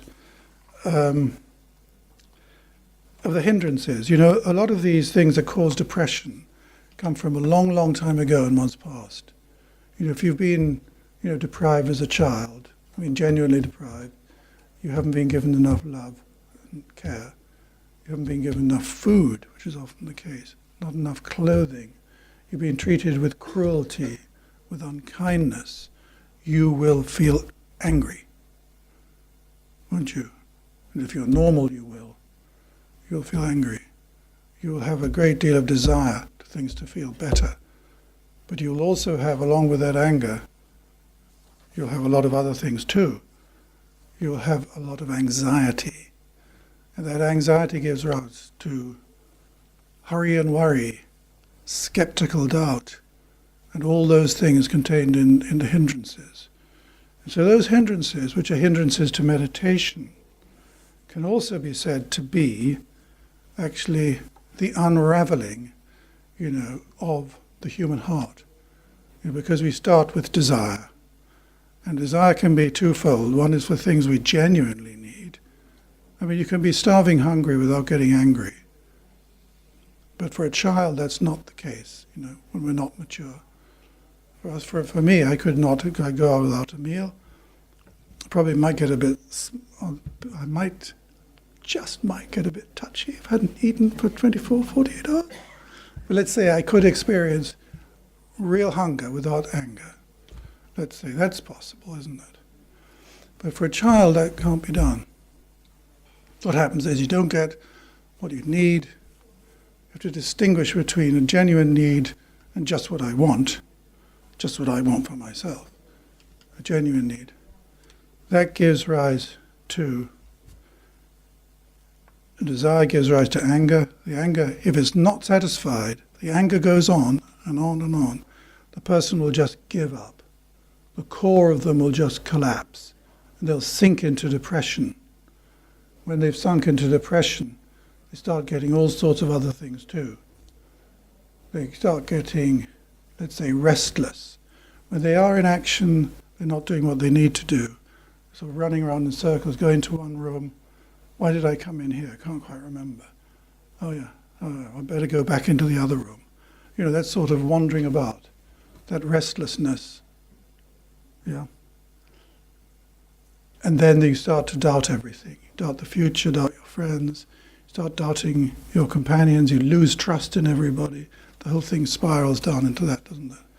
And if you can reverse that whole process, going backwards through the hindrances and so on, and raise that desire into awareness, bring back those things one really wants into full awareness, and say, yes, that's what I want, I can't have it, and feel it, then we can begin really to get the life back into ourselves, and we begin to function as human beings. But all that takes a huge amount of practice and time, devotion to it. But it's worth it, completely worth it. So it's hoped that, the mindfulness movement that exists outside the Buddha Dharma, because, you all know about how difficult the cultivation of the heart truly is. Let's hope that the secular cultivation of mindfulness will truly take many of these things on board, particularly the primacy of kindness to other people, because we all have kindness in us. We really do, and it's natural and innate. You can see, apparently, Stalin used to bounce children on his lap, and he really genuinely loved it. People felt the warmth when they went to see Papa Stalin, Uncle Joe, as they used to call him. He seemed warm and friendly. You often find this in tyrants. They've got a warm, friendly side to them. But unless it's truly linked to all the other things, and that inhibition is properly integrated, we don't have a civilized society. So, thank you very much.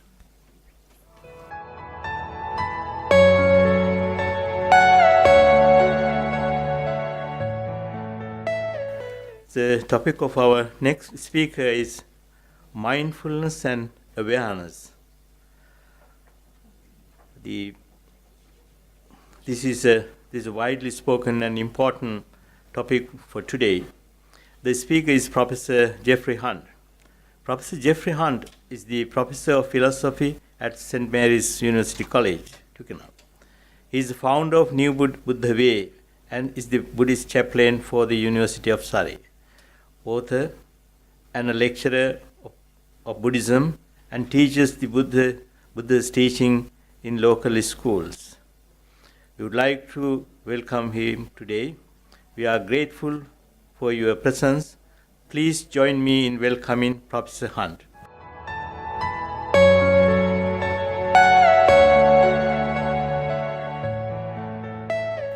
Namo tassa bhagavato arahato sama sambuddhassa. My dear venerable ones, my dear brothers and sisters, thank you so much for being here together. Today I'd like to talk about sampayana, which roughly is awareness or clear comprehension. I want to just tell you how I got to be interested in that recently. 17 years ago I was invited to Japan, all paid for by the Ministry of Education, so I could teach senior healthcare people so-called Western ethics.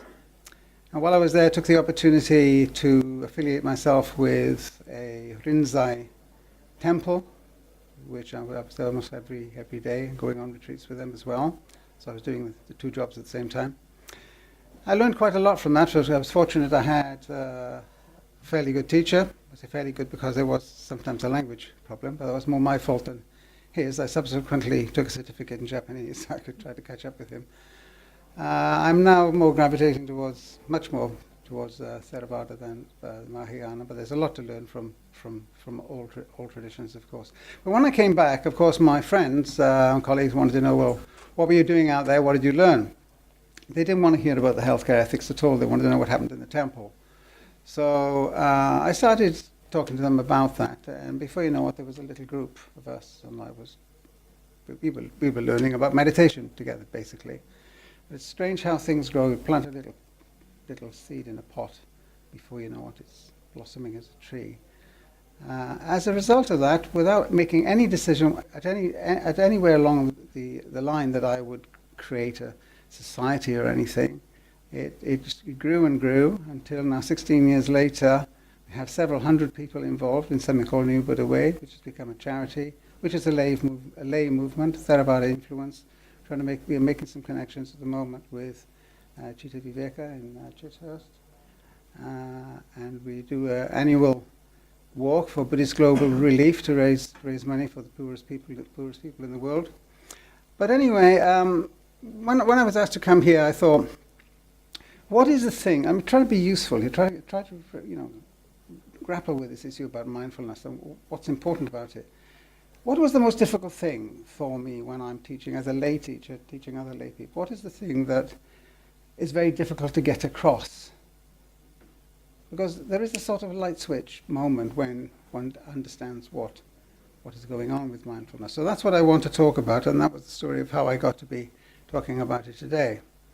So one has to pay attention to words, of course, but one can get choked in a fuzzy cluster of definitions. And in English, the connotations may not quite mean what the Pali intends. Here are some different English translations of Sampayana. Mindfulness, or a dimension of it, clear comprehension, awareness, consciousness of, full awareness, self-awareness, discrimination, alertness, knowing that, understanding, seeing impermanence, and so it goes on. So I have to choose a couple of English words here which come closest to what I think the Buddha is getting at, because that's the important thing. What is the man getting at? Forget about the words. If we put the words aside, what is he trying to tell us in the whole context of his teaching and in his life? So I shall go mostly with full awareness. Sometimes with clear comprehension seems to be a good alternative. In any case, everyone seems to agree that Sampayana and Sati, that's mindfulness, go together. They are a couplet. Mindful awareness, or if you like, aware attentiveness. So it should be Sati hyphen Sampayana. Just saying that to put it across, the importance of it. So that's the challenge. When I've taught mindfulness to lay people, as a layperson myself, I have sometimes had difficulty getting across that mindfulness is much more than a matter of inner attention. Of course, you need the attention. What can one do as a lay teacher, like myself, to get across that mindfulness is emphatically a matter of strenuously comprehending or aware attention? Well, one can listen to a talk, study an original text and its commentary, use a Pali dictionary, master the context, expand the context, but most importantly, sit down in solitude and meditate following the Buddha's instructions, which are there for us to follow. One has to be a serious inquirer and work back and forth between one's meditative experience and the Buddha's instruction. One then stands a good chance of seeing into what the Buddha was getting at. I can't emphasize this idea of what was he getting at, and have you got it when you perform the instructions. Remember that what he went through before he got it himself. What makes us think we can squeeze self-sacrificing, strenuous endeavor into a neat little package, or even pay for it? We should avoid investing a concept in just one word, Sampayana. The point being made by a teacher, that is the concept, not the word, they're two different things, may be expressed through a cluster that takes its life from the context, and that context needs to be relived in meditational and contemplative practice.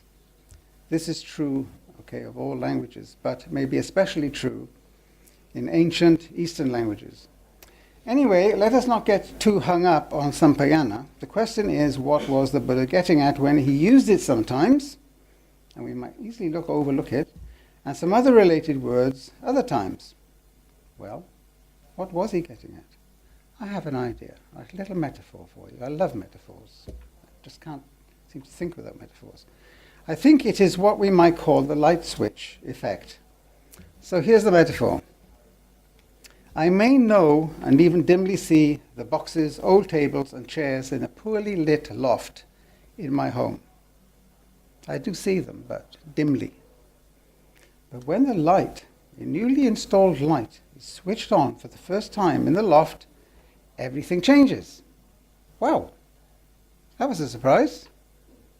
Although actually, nothing has changed. Nothing has changed, but everything has changed. Same loft, same boxes, old table, old chairs. In the light, however, I may be able to see unfamiliar objects, unfamiliar colors, well-defined shapes, unacknowledged layers of dust, and a mouse cowering in the corner. And what difference does that make? How does it raise opportunities or potential that weren't there before? The loft may now look unfamiliar in the light. But with the light, we might bump into things less often, and hurt ourselves less often, as we do in life. At the deepest level, the unfamiliar fleetingness, hollowness, and suffering in things can now begin to appear in the field of our consciousness. Awareness draws in things I knew dimly but barely understood. Comprehending awareness, sampayana, is the light. I think so. That's what it did for me anyway. Let us now go to the Buddha's instructions in the classic text that I'm sure you all know, the Satipatthana Sutta. The four foundations of mindfulness are, we are told by the Buddha, a direct path for the purification of beings, as we heard earlier, an ending of suffering, don't ever forget that point, a path to the attainment of Nibbana.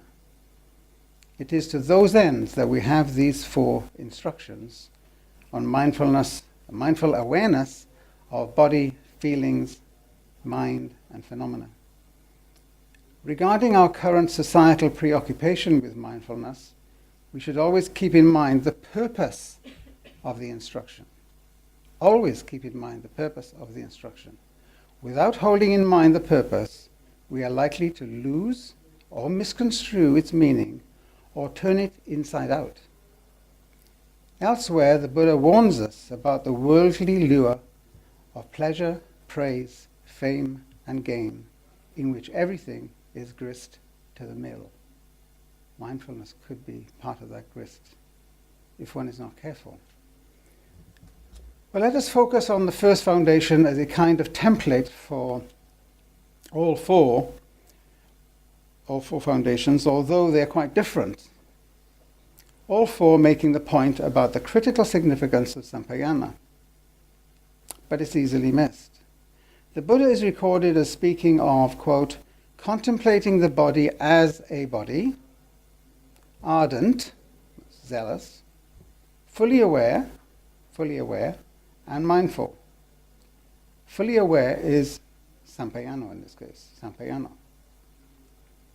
But this is not contemplation in the mundane sense of attentiveness to and awareness of worldly aspects of the body.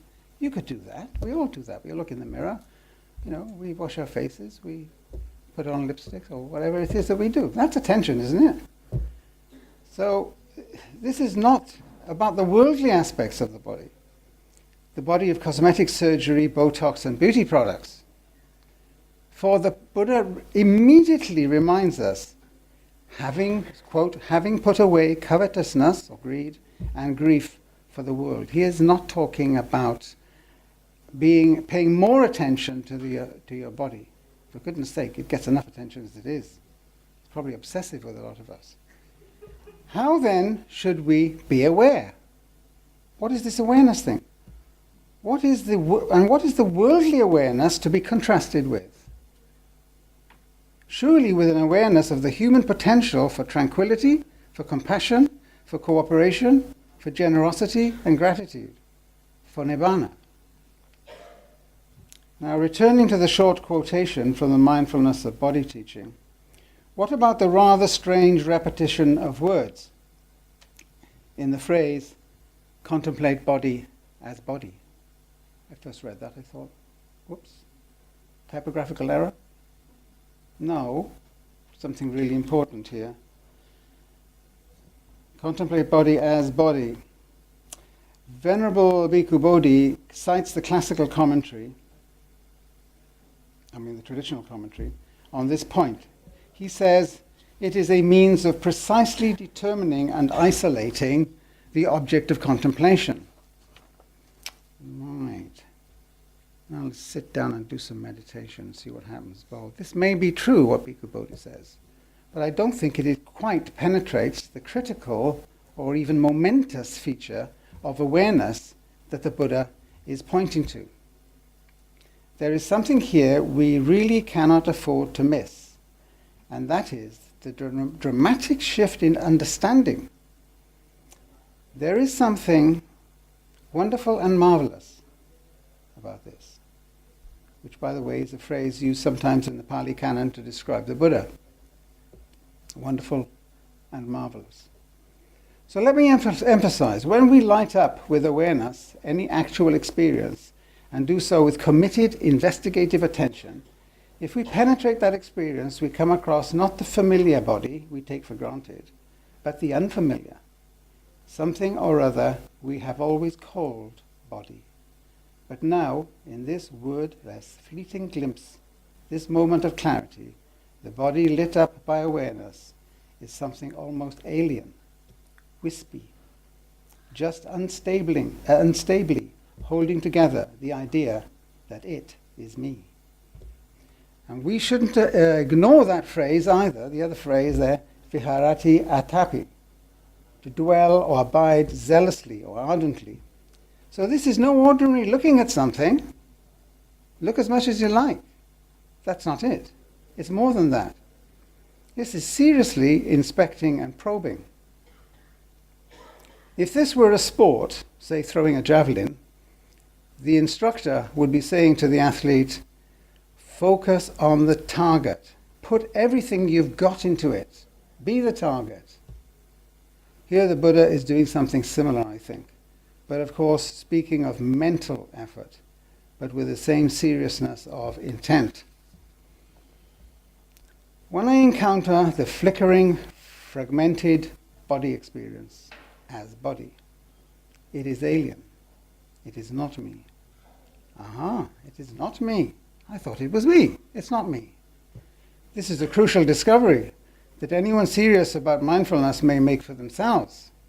It is just a matter of freeing oneself up and catching the experience as it actually is. Now do this for yourself, burrowing down to the unfamiliar experience. See on investigation that the something alien is transient or void, and you are well on your way to Nibbana and reaping benefits at different levels. Not so easy, but possible. To continue the quotation from the sutta, then the Buddha answers the implicit question, how does one approach body in this way in practice? And he gives us a diverse range of options. He starts with breathing, as you all know.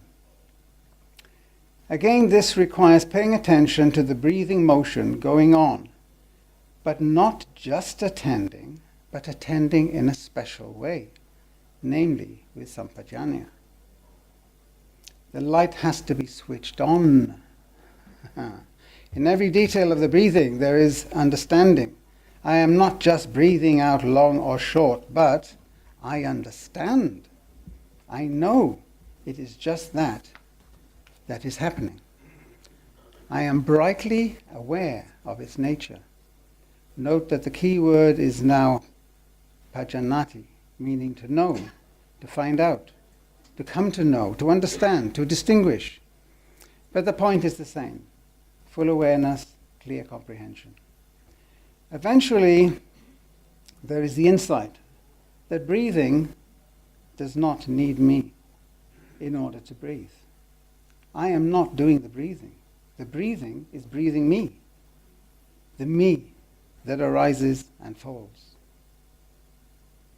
So in the last analysis, all the seeking of definitions of words is only a useful crutch to assist one now and then.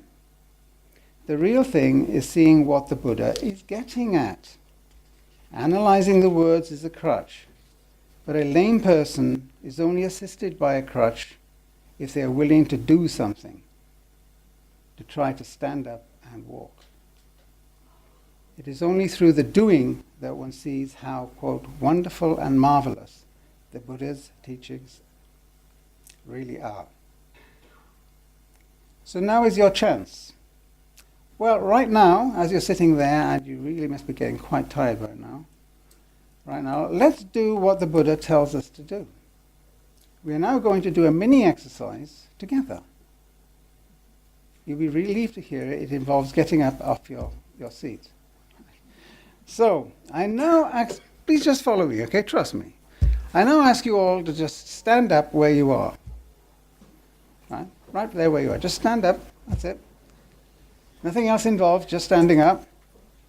Now we're going to stand up for about 10 seconds or so. You could look at me, you could look at the ceiling, you could do anything you like.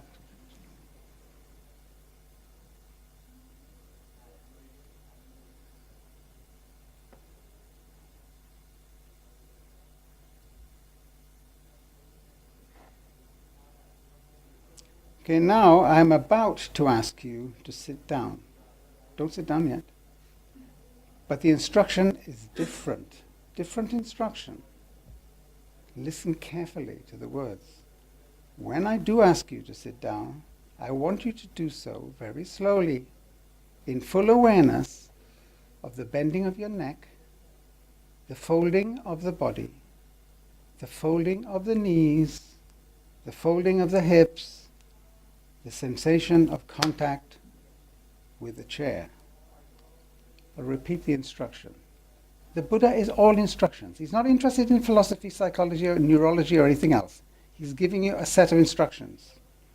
So, the instructions are, when you sit down, do so slowly, in full awareness of the changes in your body, principally the bending of your neck as you look where you're going, the folding of the body, right? The folding of the knees, the folding of the hips, the sensation of contact with the chair. Okay, follow the instruction now.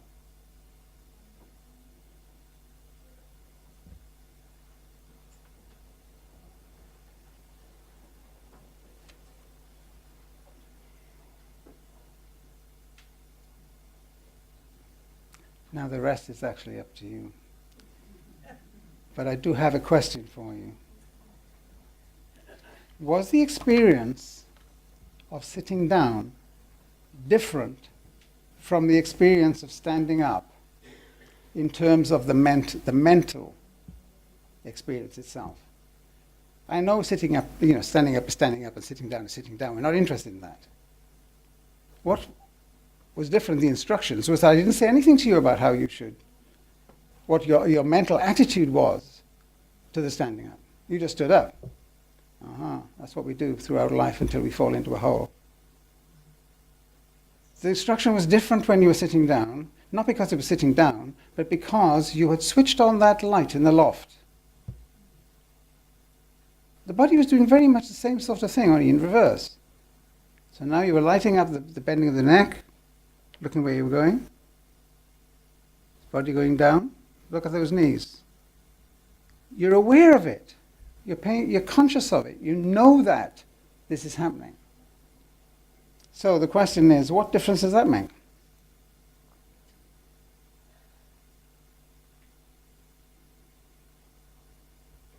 I'm not going to tell you. I'm asking you. Because your experience is your experience. Mine is mine. Maybe I'm totally crazy. If you doubt whether the Buddha would have asked anyone to do this, note that in this very sutta that we're looking at, he says, quote, when standing, he understands, I am standing. When sitting, he is fully aware, I am sitting. You get it? It's just what we've just done. Note that we do not have to rely on sampajana to get his point. And again, he speaks of, quote, one who acts in full awareness, sampajana. That's what it says in Pali. When going forward and returning, when flexing and extending his limbs, when walking, standing, sitting, falling asleep. Now you just did a little mini exercise there, just in the hope that at least you know where the light switch is. You may not have pushed it yet, but at least you know where the light switch is. I leave it to you to answer the question. Was the motion of the body somehow different mentally when you were fully aware of it? It's not a trick question. I mean, either you did or you didn't. If you do it over a longer period with more of your body, and then we can move on to the mental objects and so on, then it might be that, got it. Okay, try it at home. In the classical commentary on the Satipatthana Sutta, we find an analysis of 4 types or aspects of sampajanya. On reading the original, these turn out to be, for the most part, 4 external settings in which one should remain mindful, and not an inner experience analysis of sampajanya. These 4 are awareness of the following, taking the example of awareness of coming and going. This is what it says in the commentary. I've condensed it. Awareness one of purpose of one's action. So this is supposed to be an account of what Sampajanya is all about. Awareness of the purpose of one's action.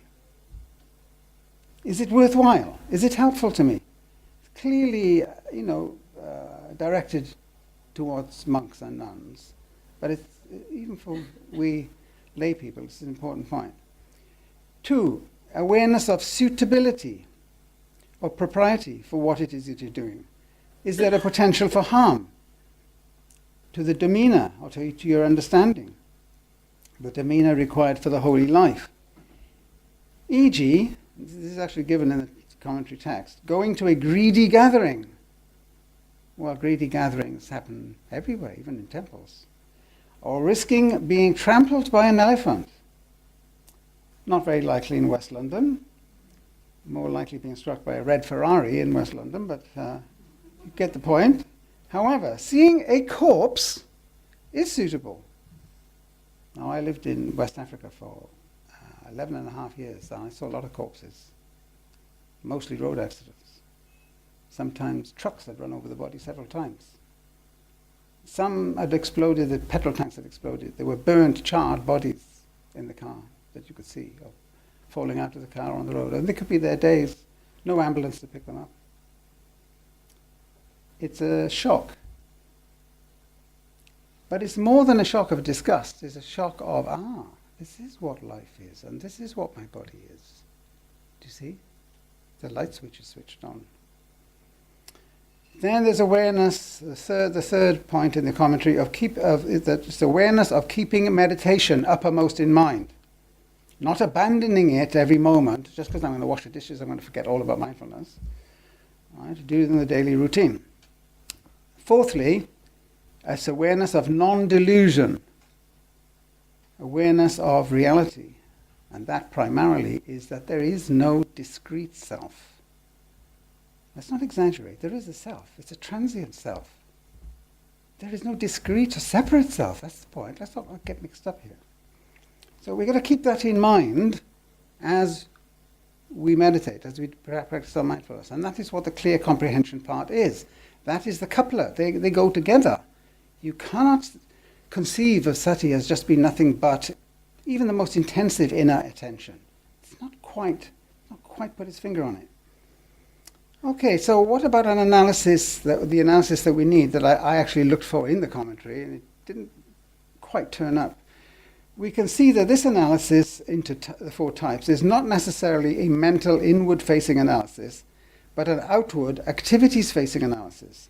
The 4 types framework is aimed at monastic comportment, and not so much at lay life, although it has its relevance even there. While I accept that these two are in truth inseparable, there is in truth no external-internal duality, I don't think this 4-fold account tells us very deeply about the nature and importance of sampajanya. That is, its place in the Dhamma. At least not until we get to the 4th type, which is the one about delusion. In the 4th type, practicing mindfulness with full awareness is described as non-delusional understanding. Wow, that's a big call, isn't it? Right, that's the whole thing. That's the whole thing is there. The whole 4 Noble Truths are there. Right? Sampajanya is a requirement for attaining the insight, vipassana, that fully reveals the impermanence, insubstantiality, and the source of suffering. Clear awareness of the body, in our example, unfolding and folding to stand and sit, is completely misunderstood if it is taken to be intense attention only. Intense attention is vital, but it is not sufficient. It is particularly misunderstood if this practice is aimed at strengthening the sense of a discrete self, which you could mistakenly do.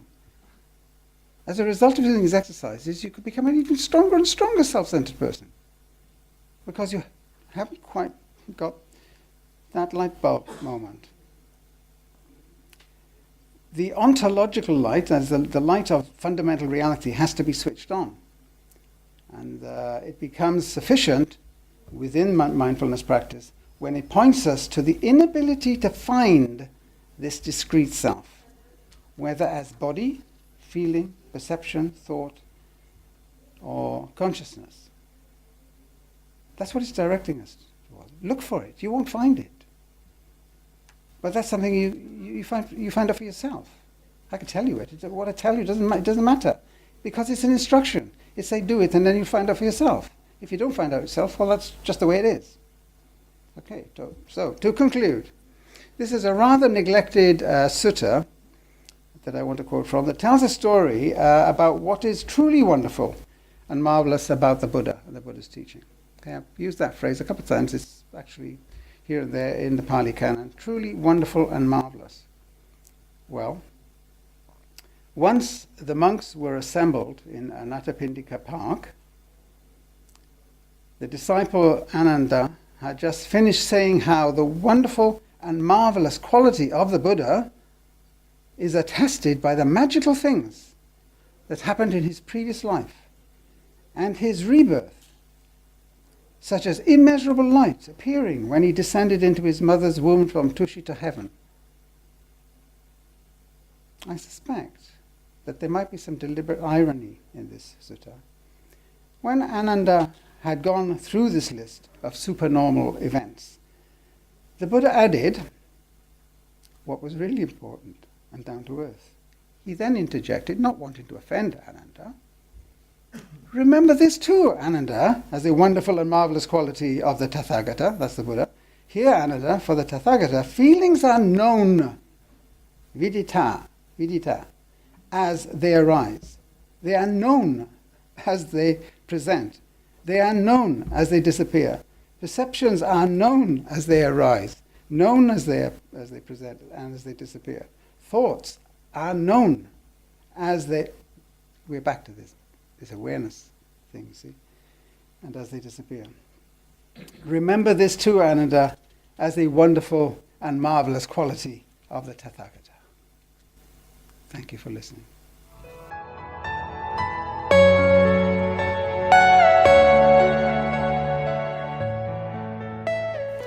I think our listeners may agree. For those speakers, they have done a marvelous job here explaining about the mindfulness.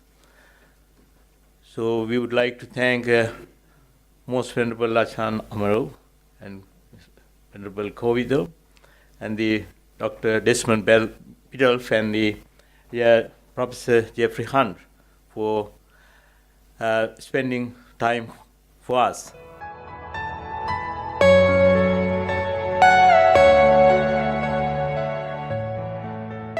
So I'll be moderating the discussion for our session today. So there were a lot of things that we actually covered with the four speeches that we had today. I think at this point of time in the UK, mindfulness, meditation, it's all a buzz, and everyone is about it. So you hear it on radio stations, on BBC, it's everywhere. And the big question is, can you actually sort of practice mindfulness and keep to the whatever the practice that is taught in the training of mindfulness, and also practice or be living in the faiths that you believe or have no faith whatsoever? What do you think, Ajahn?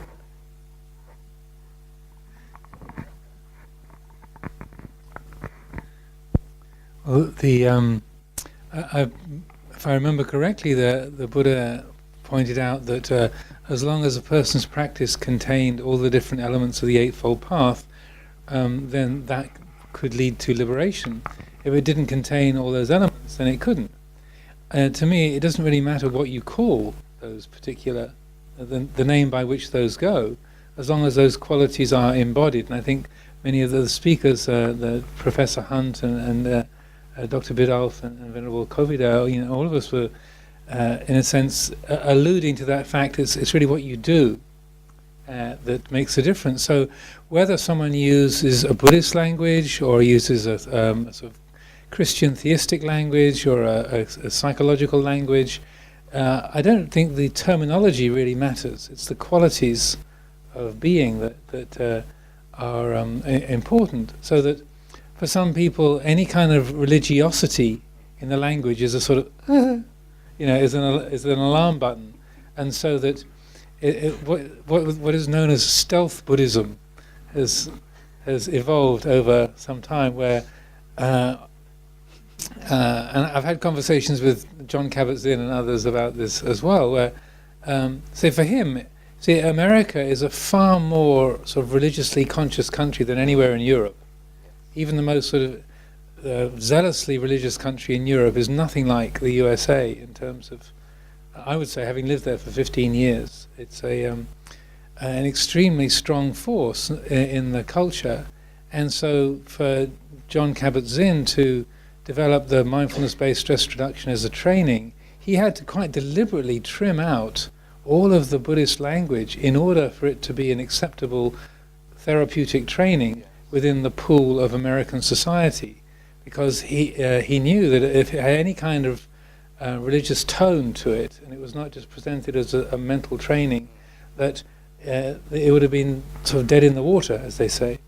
So because it was growing up in it was developed in America, then that was needed to be trimmed out. But even in Europe or other places around the world, I feel that as long as those qualities are being, developed, and that the view behind them, particularly what Dr. Biddulph was saying about kindness, and that's the genuine human qualities of warmth and friendliness and caring is embodied in that, then it indeed can be liberating. It's not just a sort of a superficial training, but I feel as long as those qualities are present, then it doesn't really matter what you call it. That's my opinion. Yes. With regards to that, I mean, when it comes to our practice in all, whatever religion, there is always this central figure that we see. How important, Ajahn, do you think that central figure is to a person's life when it comes to getting down to the practice, motivating yourself to sit down every day or meditate, to be more compassionate, to be more kind?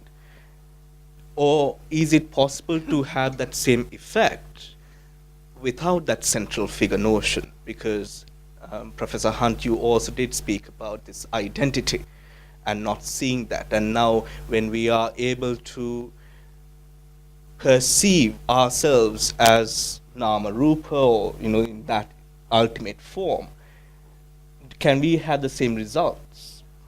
What do you think? Yes, this is a daily issue if you're involved in teaching meditation, because we have outreach classes free of charge in which 50, even 70 people have turned up, and it's an anonymous audience in the sense that you don't know really why they're there. I sometimes ask them, if I've got time, why did you come? What are you expecting? Now, you might find 2 or 3 people are there because they have tinnitus, and perhaps meditation could help with that. I say, okay, what have you got to lose? Try it. That's okay. I'm not going to say, go away, this is a Buddhist meeting, am I? Others are there because they've been doing Buddhist meditation for some time. They just want maybe to hear a different angle on it, or they just want to know what we're up to. So it's very, very, very, very, very, very wide. Another problem that I run into is you get those very direct questions from some people. They sort of bounce over to you and say, "Are you a Buddhist?" And I think part of me is saying, I don't want to be labelled. The Buddha wasn't a Buddhist. It's about doing something. It's very practical. So you either do it or you don't. But of course, we do need to get on with the labels. We need to use labels. So sometimes, depending on who I'm talking to, someone will say, "No, not in that sense. I'm not. It's not an ideology. Buddhism, alcoholism, communism, sexism, and Buddhism." I don't want to belong in that category, really. But it depends to whom you're speaking, because some people will understand that, and other people won't. So they'll say, "Oh, so you're not a Buddhist then?" So you can't win. So I generally try to get around it by saying, look, it's a practice, and if you're interested in doing this practice, and you might find yourself becoming more peaceful, more compassionate, wiser. Why not? What have you got again? What have you got to lose? We don't charge anybody for anything. It's all free. Just come along, try it, see whether it does something for you. If it does, try some more of it. I think that was the Buddha's attitude when he was wandering about in northeast India. I think it was probably that kind of approach. What have you got to lose? Try this. But it depended a lot on to whom he was speaking. But the other questions which are trickier are, is it a religion or not? Or do you believe in the afterlife? Or do you believe in God? Now, my heart sinks when I get these direct questions. Because story of our lives. The main reason is that there is something wrong with the question. And you can't really enter easily into a dialogue with people that are just stopping you while they're passing by with a cup of tea. You can't really answer this because you can't really say to them, well, there's something wrong with your question. Shall we discuss the way you've... Well, they want an answer now, but they basically want a yes or no answer. Yes. So you're in a situation of being asked, like, have you stopped beating your wife? If you say yes, it means you were beating your wife, and if you say no, it means, well, you were beating your wife before then. So you can't escape from it. So, and that's the situation one is in. So again, I try to filter people out. Some will respond to some kind of answers, and others won't. If you start getting into the meaning of non-theism as opposed to atheism or theism, that's another tricky one, but it can be done. But it's very difficult to do it without getting into anatta and non-duality and the rest of it, because the background is so different, the assumptions are so different, that you would have to give quite a long talk, and then they probably still wouldn't understand it. So very often I just move people away from those questions onto one that I can answer. I don't know whether that helps us with our discussion or not, but it's a lot of what would you like to add Ajahn something? Amaro was saying, actually. Yes, because often people say, I like what you're saying, and the meditation practice sounds really good, but the only problem, I'm not a Buddhist. And it said, well, it has nothing to do with being a Buddhist. It's about the human mind. The human mind is the same. And mental problems, mental defilements, they're universal. So this is how I approach it. Yeah. And I said, it doesn't matter what you believe, but the practice, the mind training is not about what you believe. That's right, it's something practical. Yes. When I was listening to Achahn's talk, it was very insightful, but this question sort of popped into my mind, and I'm going to drag Desmond into this as well, where we both have a mutual friend who is really into psychedelics. So he is actually planning to organize a dialogue on psychedelics, and I've been the one to be invited first. So I joke with him, are we going to try it out? So, Bhante, coming to the role of psychedelics, it's a movement, it's becoming something that people are really getting or coming into wanting to test it out. I will come to Bhante first, but if we just, in a way, enlighten mindfulness, psychedelics, people become happier, people experience states where they are able to come out of depression and anxiety in ways that therapy couldn't do for years and years. People experiencing results with psychedelics, MDMA, LSD, within a couple of treatments. Doctor, what do you think? Yeah, well, that's an very interesting question, and a lot of people have got involved in Buddhism through using LSD, smoking dope, and so on, because it's given them another experience, and they've gone on from there to becoming, actually taking the rope and going all the way through, So, but the thing is, it is just a drug, and usually they realize very early on that that's all it is. But it gives them a temporary state of release from the burdens of I, me and mine. And of course, if you're under the cosh all shoulds and oughts and musts and anxiety and fear, and you smoke this thing, wow, you're suddenly in a different world, And then you might think to yourself, how can I make that something permanent? It seems a real experience. When you stop smoking your cigarette, you just go straight back to worry, hurry, and curry. And nothing has changed. So you could undertake a practice where you can make states, calm states. But not so long ago, I went to a conference at the Royal College, because I'm a member of I'm an emeritus member now of the Royal College of Psychiatry. But I went to a 3-day conference on the use of psychedelics in the treatment of non-responsive depression.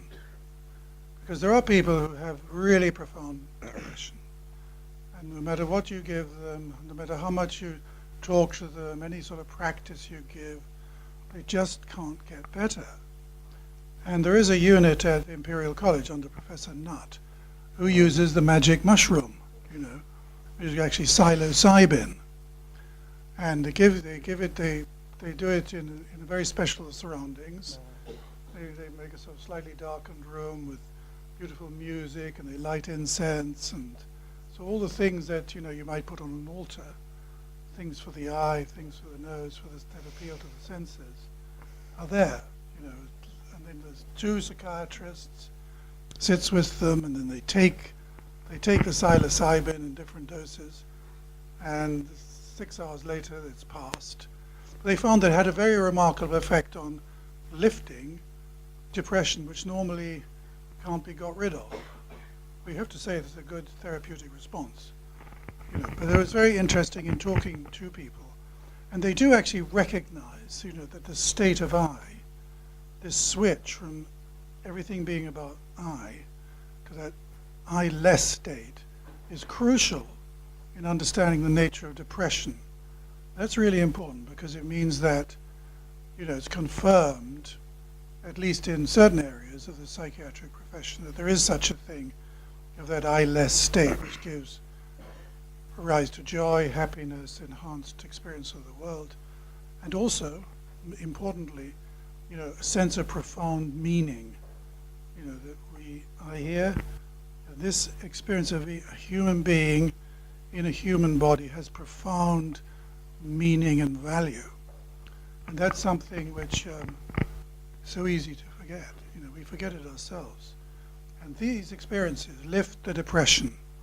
And that depression can be lifted for 6 months or so, and then they gradually, like a ball rolling down a hill, gradually the depression will increase, and then they end up back at the bottom of the hill again. So they have to start again. I don't know if that's true in all cases, but there may have been a slight shift, in consciousness.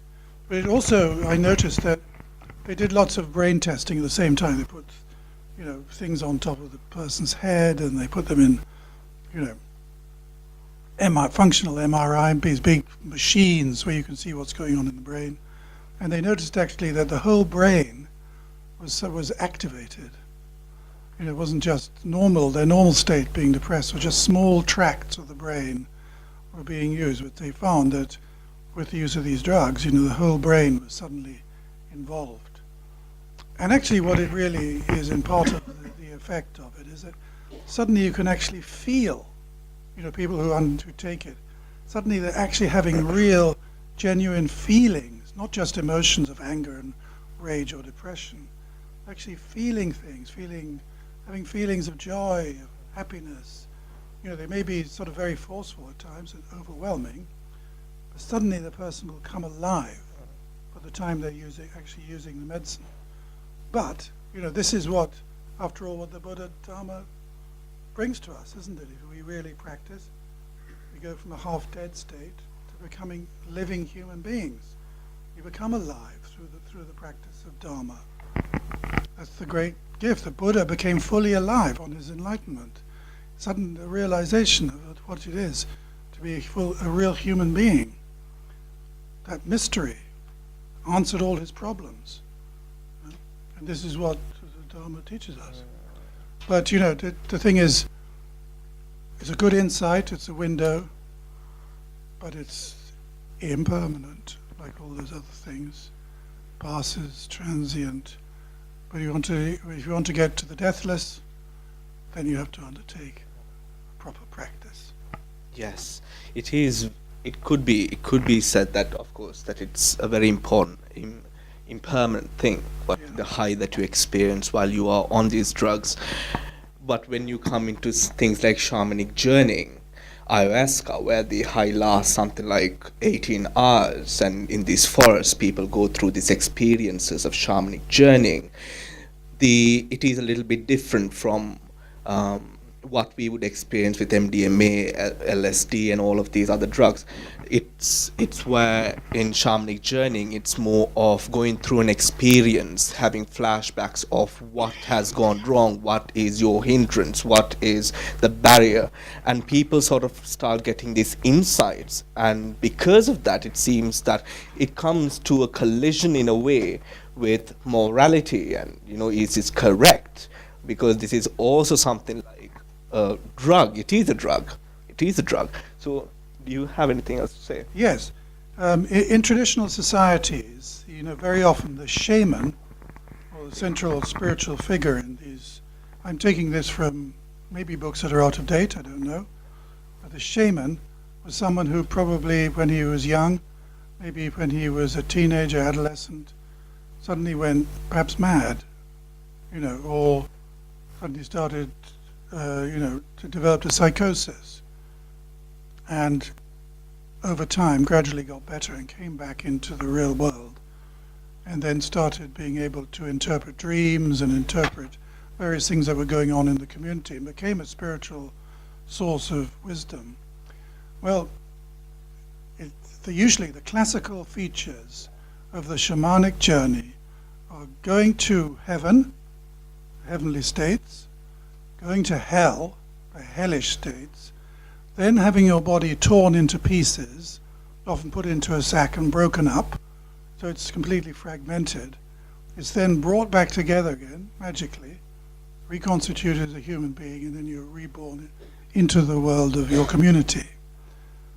Well, if you have to think a little bit about, for example, the Buddha's temptations, to sort of have an understanding of that.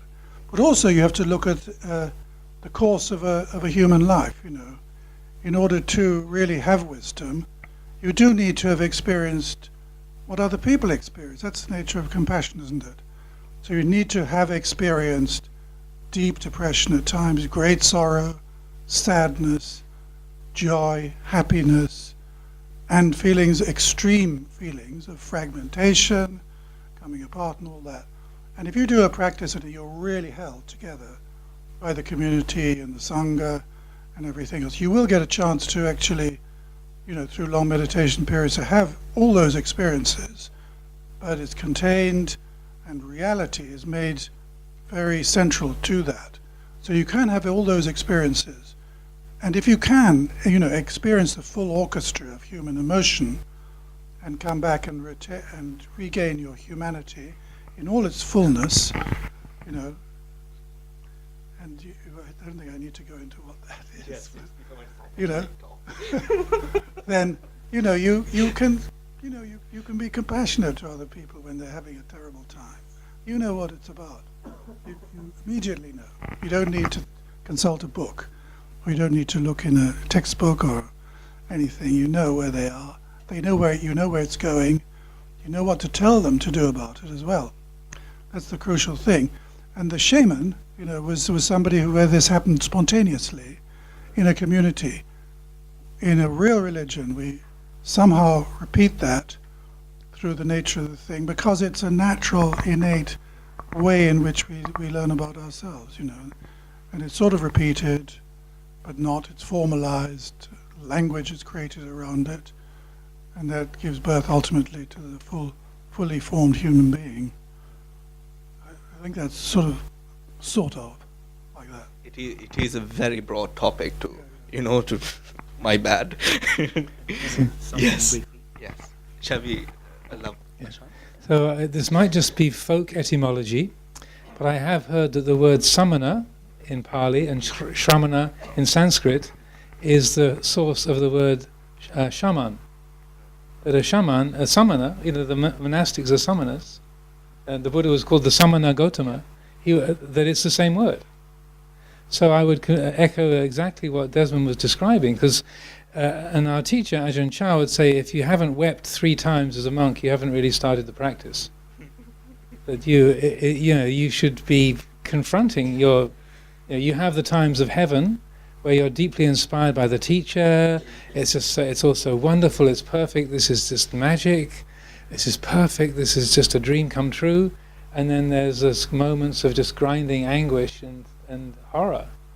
And that's part of the training. So I would say Desmond took the words right out of my mouth.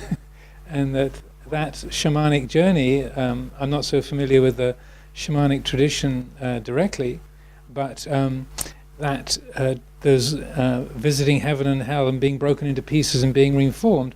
We shave our hair off, we put on these baggy robes, we reformed.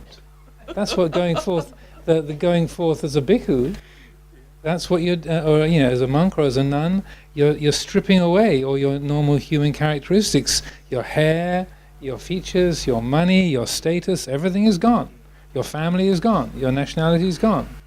You let go. You're broken up. You're broken apart, and then you are upasampada. You're raised up into the sangha. So that I would say the essential elements of that process are what's contained in the monastic training. I don't make any secret of the fact that one of the reasons that I came into this life was because of experiences with psychedelics. But I also had an intuitive sense of that this is a very dangerous way to go, and I had enough friends who either went crazy, never took acid, LSD, and never came back alive. Didn't come back sane. People who, within 1 year, I had 4 school friends who died from motorbike and car crashes, suicides, in 1 year, just in my early years of bhikkhu life. So it's an extremely treacherous territory. And I was asked the same question by one of my fellow monks a few weeks ago, and he said, "What do you think about psychedelics?" And I said, "Well, if you get, if you're driving a car and you got pulled over by the police and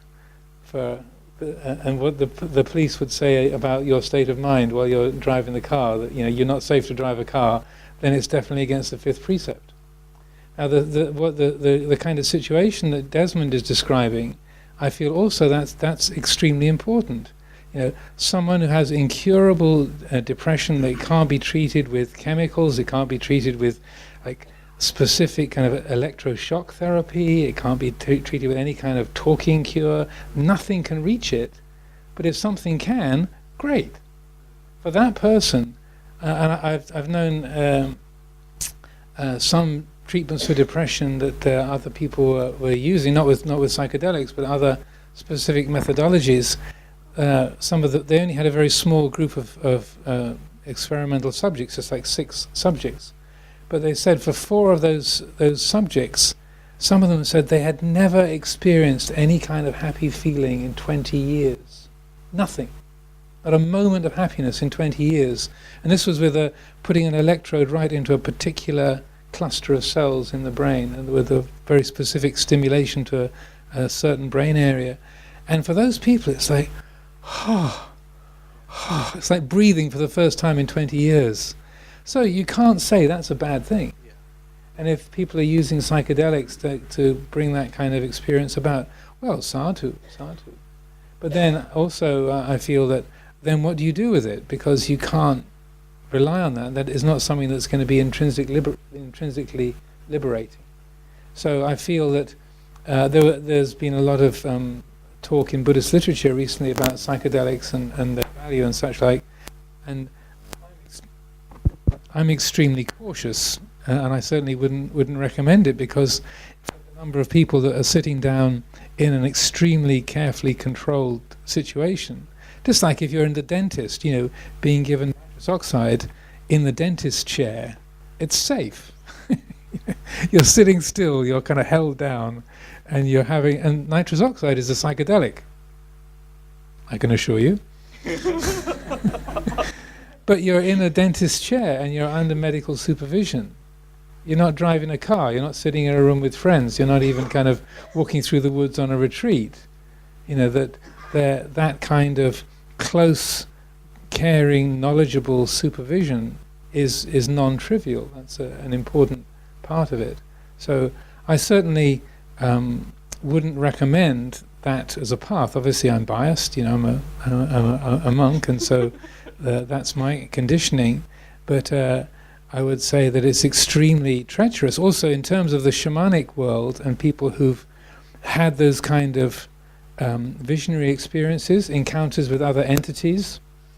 I have had personal experience of being with people and counseling people who've made those kind of bonds with non-material entities who then can't unbond themselves. And that they're sort of going on a ayahuasca journey and meeting your ancestors or meeting your spirit guides. It's not always benign. And if you study some of Carl Jung's experiences and many other people in the psychological field, that it's extremely treacherous, and that I personally would not recommend that path because of the dangers and the sort of irreversibility. Because in terms of greed, hatred, and delusion, greed and hatred have got sharp edges.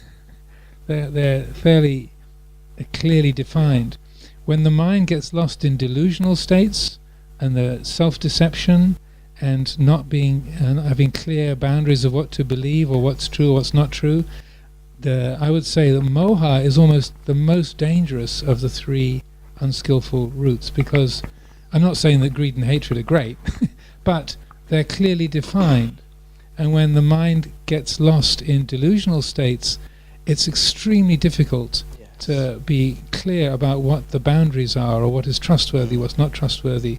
And those who are lost in delusion and self-deception are much, much harder to live with, to work with, and to teach, and than the other types of unskillful mental state. Yes, Bhante. I think that's very clear. So in any way, we are not in any accord motivating you in any way, just to be clear.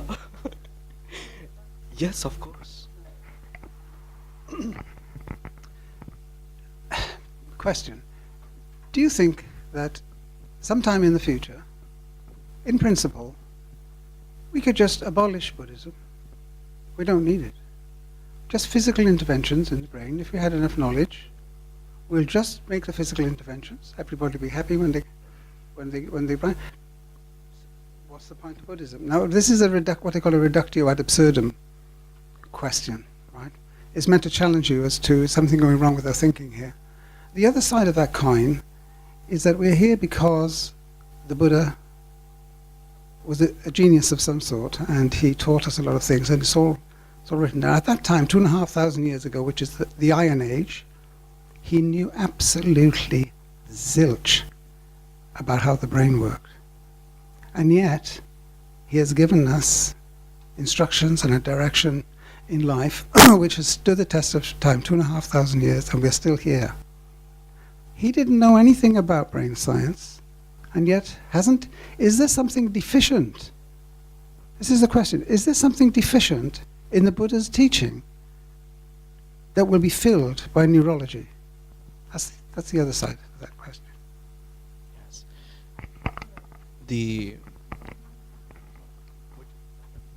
I just wanted to mention that in Canada, I know someone who did a lot of these ayahuasca events, and he went to Peru to be with a shaman, like a retreat. So he did quite several of these shamanic journeys, but in the end he realized that he wasn't having any wisdom. He had incredible visions, but they were impermanent, and the deep understanding of who he really was missing. So he went back to Dharma practice. And just to mention about depression, one of the reasons why I do Qigong sessions, of some of you know, because it's a form of mindfulness. It's a dynamic. It's very simple, and it's good for releasing stress, emotional stress, and it deals with anxiety and depression also. Thank you, Bhante. Thank you. In a moment's time, we are going to be opening the session up to the audience. So if you do have any questions, think of them, keep it with you.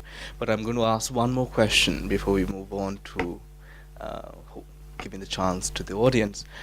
We speak about mindfulness, we speak about, and in Buddhism it's the concept of anatma, non-self, is a predominant factor in our development, which is very pivotal to our understanding and vipassana.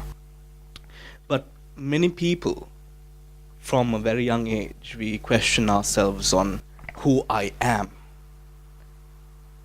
And then in the mindfulness, we go to a place where that identity is questioned. You know, is there a person here? Is there someone actually called I, myself, me? Of course, we know in Buddhism it says, no, clearly there is no you. This is a components, elements which comes together. But how beneficial is that attribute, that science, that knowledge to a person who is trying to live a lay life, a person who is going to sort of, might be doing mindfulness just for bliss, just for happiness, just to have a good night's rest, who's not aiming for nirvana? I think I should first hand over to Professor Hunt. I'm a little bit puzzled by the question, but I am reminded that somewhere in the Pali Canon, I can't quite remember where, the Buddha confronts the questions that people ask about what am I, what was I, where will I be, etc. And he says, don't waste your time with these questions. They will not help you in the least. In fact, they are muddled questions again. So many questions are unanswerable simply because they're muddled questions. And the Buddha could see that, which is part of his genius. So, but you see, this is a question at different levels. If somebody's asking, what am I, meaning, should I be a doctor or should I be a dentist or should I become an Antarctic explorer? Well, okay, that's a very specific sort of question. But we're asking a question about human identity. It's what we call an ontological question, a question about our reality as human beings. Now, that question cannot be answered in the form, what am I? The answer to it is in following the Noble Eightfold Path. And when you've done that, then you will see what is wrong with the question. Yes. If we elaborate on the part where it's about, okay, am I a real doctor? Am I this person? Am I, where a person tries to find a calling in life, basically. Yeah, that's a mundane question. That is a mundane question. But that mundane question also gives us some sort of a standing in what kind of life I would lead. Yeah. Can I make an attempt to answer that? Wait, resilience is a word which is used a lot now in psychology. So resilience is the capacity for something to bounce back to its original shape. You can imagine it with a ball, can't you? Crush a ball and just rubber ball, it goes back to its original shape. Human beings are not like a rubber ball. They're quite complex. And if they're squished, they can stay squished. But the practice allows about that squishedness to go back. If someone says, Desmond, you useless, hopeless doctor, I can go get squished, I might spend days trying to get over it. Yes. Yes. I feel it as I say it. You actually turned red. Yes. Anyway, you understand what I mean, don't you? You do. But there is something inside one that really knows that's not the case. But it's getting very familiar with that side of one. And that's really the thing that the Buddha was always pointing towards. It's not I. It's that other side that's always there, always present, always listening, always seeing, always happy, actually.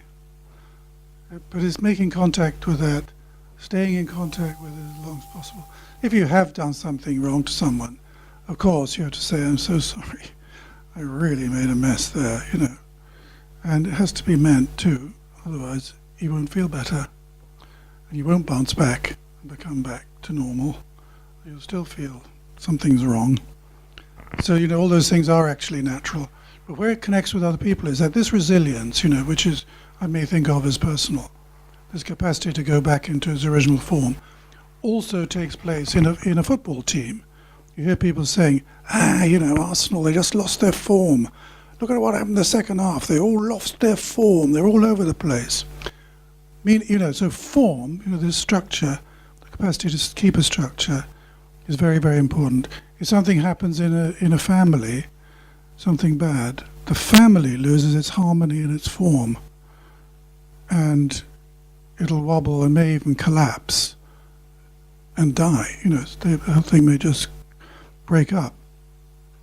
When we say, I give homage to the Sangha, venerable in its harmony, it's talking about that resilience. If something does go wrong, because there's no I there, it immediately goes back to its original form.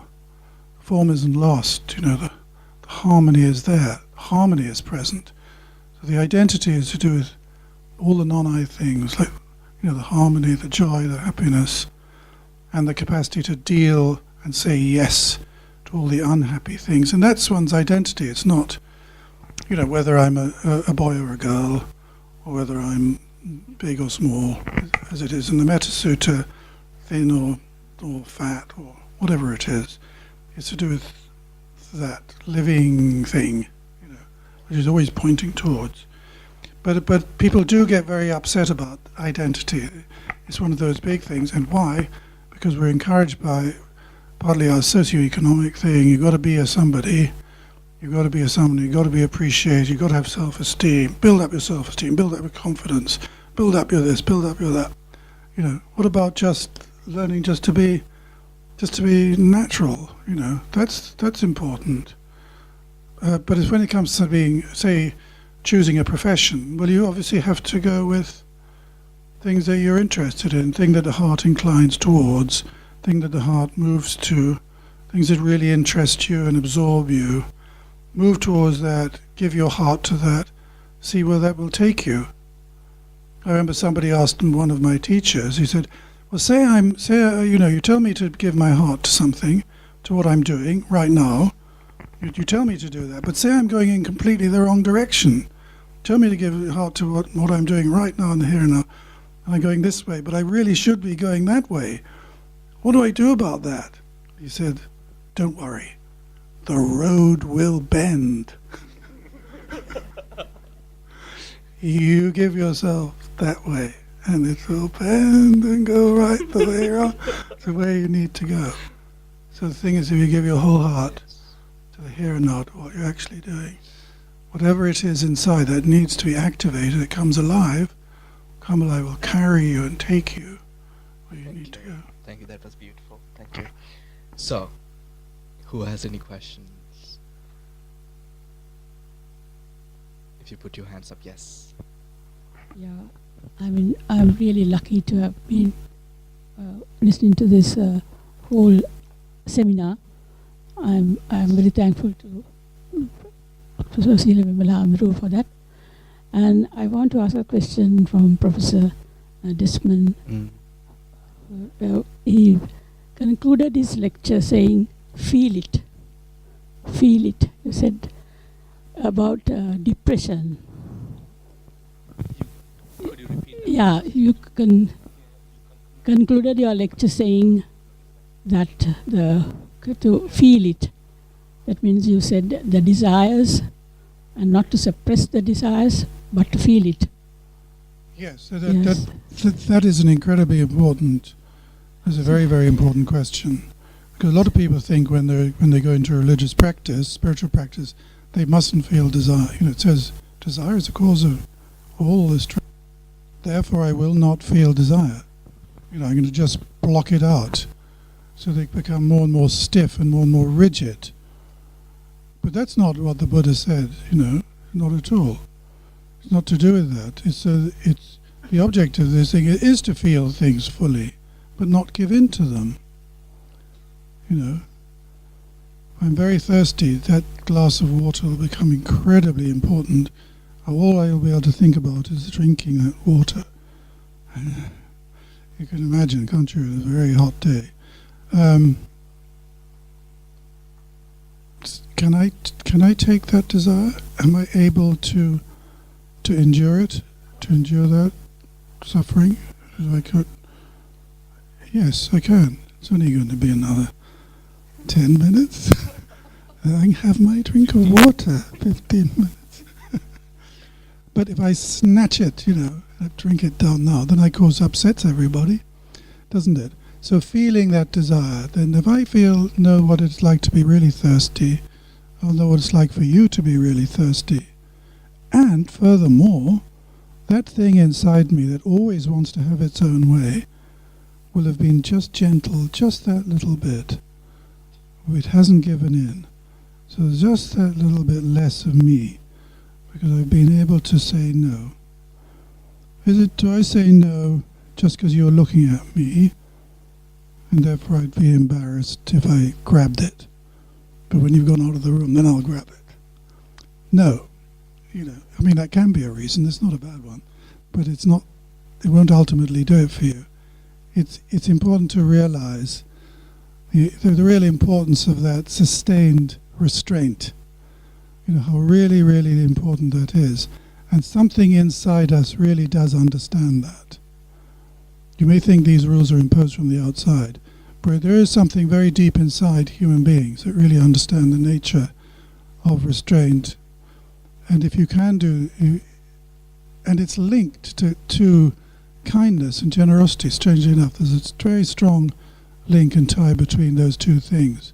But it's not just desire that we need to also feel strongly and deeply. It's all the emotions need to be known, because then they become the guides, don't they, to life. They tell us exactly what's going on, spot on. If we really know ourselves, we really know all our little tricks, all little things we get up to all the time, then we can see them very clearly in other people. But unless the compassion is there, then it becomes just judgmental, and we end up being unkind to others and getting rigid ourselves, and that's not the Buddha way at all. But to really experience full knowledge, know you make mistakes, you do give in occasionally, but come back to it again and again. Hello. Yes, I'd also like to express my deep gratitude to the panel and to Venerable Seelawimala. It's been an amazing event. I've got quite a basic question, I think, in some ways, or fundamental, which is, can somebody speak to the difference between attention and mindfulness? So the definitions, the Western definitions of mindfulness often mention attention. In the Abhidhamma, I believe there's sati and I think it's manasakara. Yeah, and one is described as, I think sati is a beautiful mental factor, whereas manasakara is a universal. And perhaps somebody could say something about that. Ajahn, could you? So attention, manasikara, is the mind being placed on a particular object. So just as we were talking about the role of sila, and mindfulness, I would say, has an intrinsic, if it's sati, genuine sati, will always have an ethical element within it. There's always the element of sila. It's a beautiful state. It's attuned to Dhamma to some degree, greater or lesser extent, so that sati on its own has an ethical element. Sati sampajanya has an ethical element and is also attuned to the time, the place, the situation. So it's an informed mindfulness. And then the most refined kind of sati is satipanya, or mindfulness conjoined with wisdom. So that's the mindfulness of not only are you hearing these words, not only are you aware of the fact that it's nearly time for the session to finish, but also you're aware of the fact this is seeing, hearing, smelling, tasting, touching happening in your mind, and that all of these patterns of experience are anicca, dukkha, anatta. So it's like a holistic mindfulness. Attention is I would say is a sort of morally neutral quality. So just as the attention that is needed by the bank robber and the snipers that Desmond was eloquently talking about, the Hatton Garden robbers, they thought a certain amount through very carefully, but apparently the discussion in the pub was what got them in trouble. It was rejoicing over a few jars, that discussing how they pulled off this massive heist. That was their downfall. Thus have I heard. The actual robbery was done with a lot of attention, and so that paying of attention is manasikara, is like the mind being put onto a particular object, so that that kind of is, in a way, it's a contributing factor to mindfulness, to sati.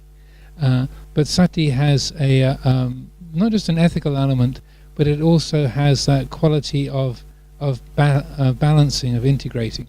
So within let's say the 5 faculties, the 5 indriya, you have wisdom and faith that balance each other, and concentration and energy that balance each other, and sati is the one in the middle, that is the kind of balancing agent. That's the pivot, the hinge for those other qualities.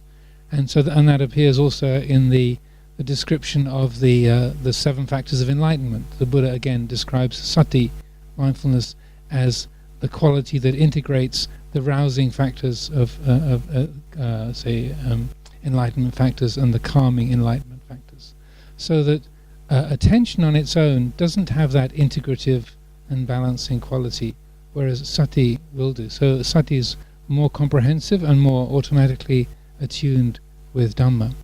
You can have, if you like, wrong kinds of mindfulness, or what they call miccha sati, which is a different discussion in a way. But I would say in the normal use of the word mindfulness, in terms of a Buddhist context, then it has those qualities to it, whereas attention, manasikara, is much more kind of neutral and functional. Ajahn Amaro, I was just wondering, in terms of your point about sila being very important,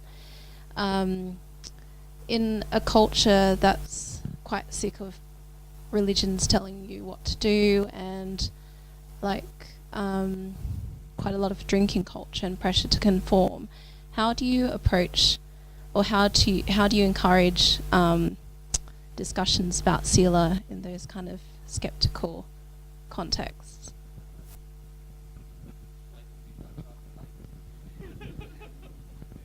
It's a very good question. You're certainly not the first person to ask that. One of the analogies that I like to use is like the use of sila is like the using brakes on a car. You don't need the brakes all the time, and you know, if you only had the brakes and you didn't have an engine or an accelerator, you couldn't really get any place. But in order to get from A to B, you need the brakes along the way. You can't drive a car safely in any circumstances, really, if you haven't got brakes to slow you down when you need to. So it's exactly that function. And so that just as someone wouldn't consider trying to drive a car with no brakes on it, and they wouldn't be able to do legally, similarly, that it's a practical consideration with respect to sila. And that you don't have to put it into religious language. You can talk about it in terms of your own well-being. You can refrain from drinking alcohol, not because you want to climb on a high horse and judge other people, but just you can quite honestly say, I don't like to do that to myself, or it's not a state of mind that I enjoy, and to be quite honest about that. And some people they kind of use slightly deceptive speech, so they might say something like "my liver." They don't say there's anything wrong with their liver. They just say "my liver." I wouldn't encourage that. I think it's much more important to be honest and straightforward. But I think we teach by example. So rather than feeling you have to explain everything, or to sort of go into a theoretical exposition about why it's good to keep the precepts, but just how you are in yourself. Like I was saying about abhaya dana, just the fact that people trust you, people respect you, people like to be around you, people feel safe, close to you. Just that that speaks for itself. And so that if you jump in with an explanation and try to be convincing, then you make yourself more off-putting and irritating. So just being the way you are and letting the benefits of living in a respectful, kindly, harmless way, let that have its own message. And rewinding a little bit to the point about, I think the Venerable asked about, if you just want to have a comfortable life, how does that relate to not self? It's kind of connected. So if you have a practical and natural approach to sila, that is just a way of doing yourself a few favors in life. And similarly with the teaching on not self, if you really want to enjoy your life, you really want to kind of just be comfortable and be, able to enjoy things, don't think about yourself. Don't live a self-centered life, because the more you think about yourself, the more depressed and anxious and agitated you'll be, the more miserable you make yourself. So to just let go of self-centered attitudes, not because of a deep philosophical principle, but just because if you think about yourself all the time, if you get self-obsessed, self-centered, you create more alienation, more insecurity, and more sort of discord between yourself and others. So that if we are able to let our life be sort of nature-centered rather than self-centered, just that anatta is not some kind of weird, remote philosophical principle, but is living simply, living naturally, and living in a way that's not obsessed with you having things the way you like all the time. But like Desmond was saying about being resilient, or robust is a word I like. You find yourself, if you're comfortable, you're okay. If you're uncomfortable, you're okay. If you're hot, you're okay. If you're thirsty, you're okay. If your stomach's full, you're okay. That kind of easefulness in yourself and not having everything based around your own comfort and your own preferences, that makes you able to really enjoy your life. And then that kind of natural ease within yourself, that makes your own life comfortable, and also it communicates itself to the people around you. In the practice, we find many people who sometimes want to keep themselves, are not very open. They rather prefer to keep things inside. And then we have mindfulness, we have meditation, which goes inside. Can we reach a happier state of mind, a more balanced state of mind, without the interaction with the outside world, our friends and family, without talking our problems out? Is mindfulness just enough, or does it go hand in hand? I'm sorry, Ajahn. Well, again, I'd refer back to what was said earlier today. I'd say as human beings, we're a communal animal. We need each other. Some of us are a bit more self-reliant, and some are a bit more sort of misanthropic. We kind of just dislike other people. But I would echo again what Desmond was saying. If you're in a tribe of chimpanzees, a chimp left on its own won't thrive. Or a bee in a beehive, a bee left on its own won't thrive. We're a communal animal. We need each other. And so that to a certain extent, the degree to which we are genuinely practicing mindfulness, there will be times when we'll be mindfully aware that I need a friend, or I can help a friend. I can step out of my little bubble and I can give assistance to my companions here, because that person, she's looking upset, or he's looking overstressed. I can step out of my own inner thing and reach out because I'm connected. It's a relational practice, and that I feel that the fact that the Buddha's teaching is based around the Sangha is a third refuge.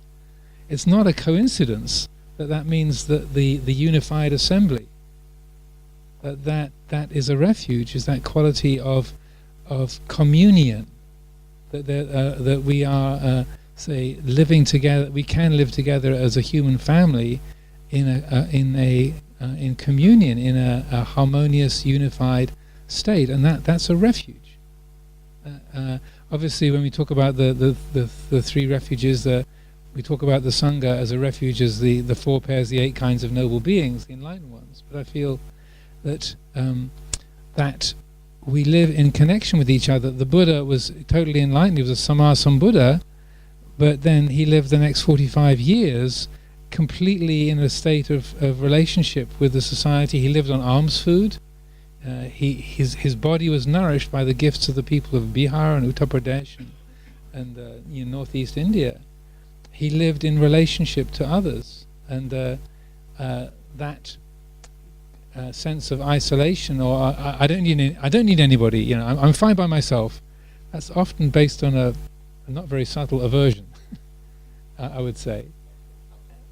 And that it's not a weakness to need each other. I'd say it's a recognition of our communal qualities. Like your heart needs your liver. Your liver needs your lungs and your kidneys. Their organs all work together as a unified whole. So I say, as a human family, and the more that we can recognize that our individual work that we do on ourselves is connected. We affect others around us and others affect us. And if we do the best we can with our own life, that's not just a blessing for us as individuals, but it's a blessing for everyone that we live with.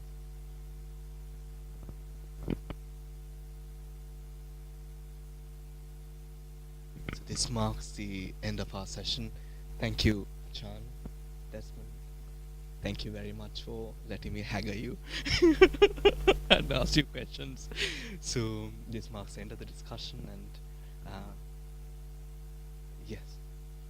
yes, and Bhante Kassapa will be delivering the vote of thanks. My reverence to the Mahasangha.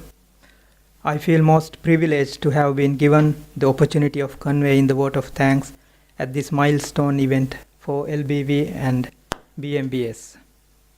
The feedback has been overwhelming, and I hope that you would join me in wholeheartedly conveying our appreciation to Ajahn Amaro, Venerable Kovida, Professor Hunt, Dr. Biddulph, who have made the time to be here, support LBV and BMBS, and also for sharing their most beautiful insights with all of us here. Thank you.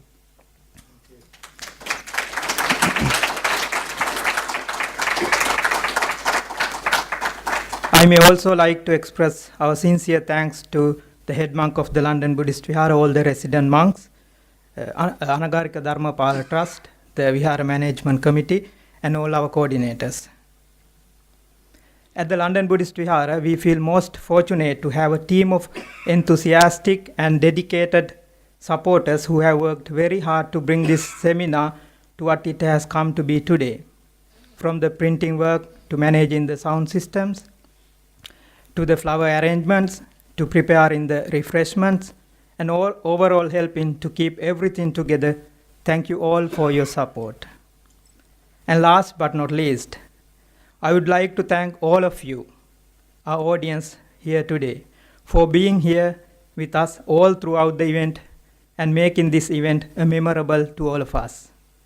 Thank you all, and I wish you good evening and a safe journey back. Thank you.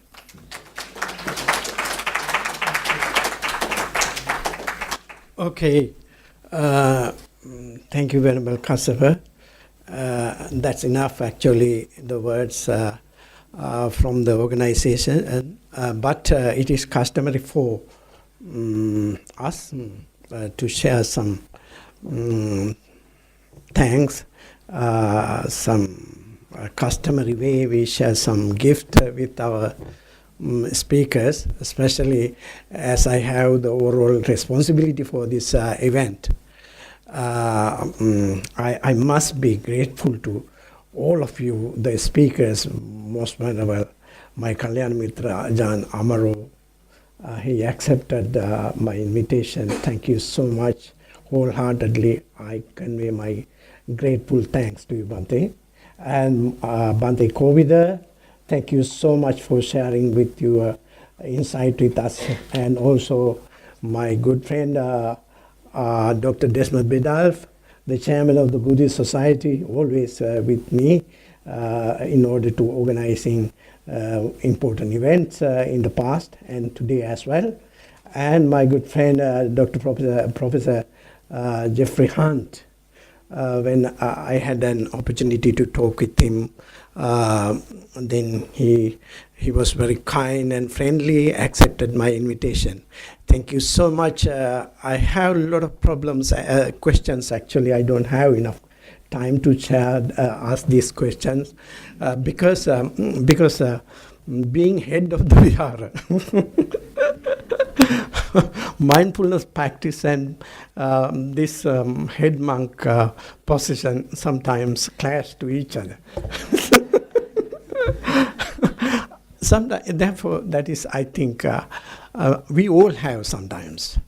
You are holding some positions, but if you think there is no I and no myself, and something is clash these thoughts and the practice. Therefore, my feeling is we are actually playing our roles.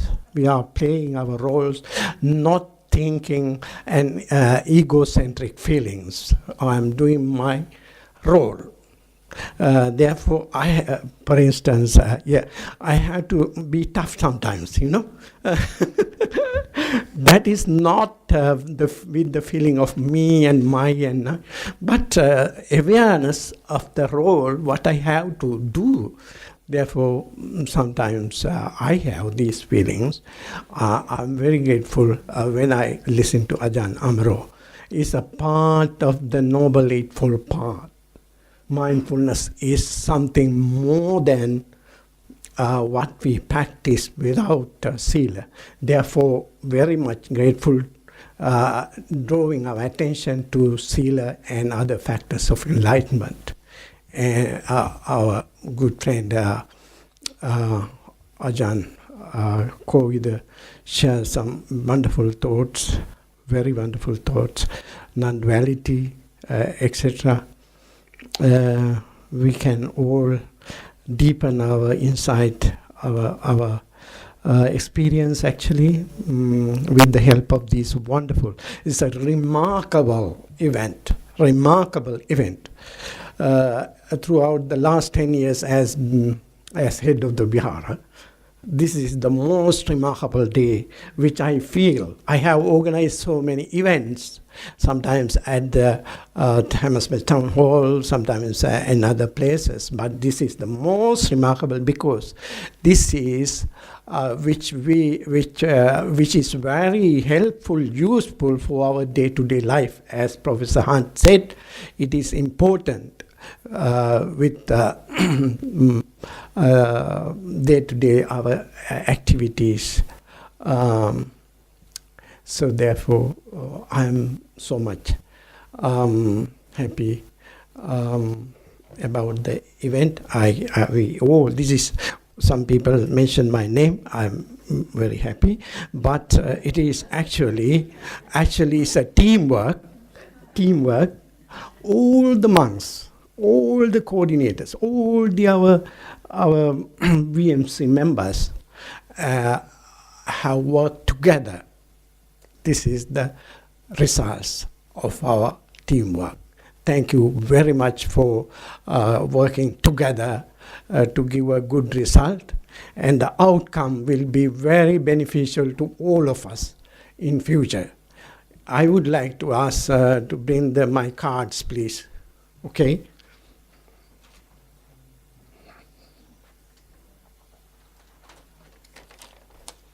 This is Ceylon tea, Bhante.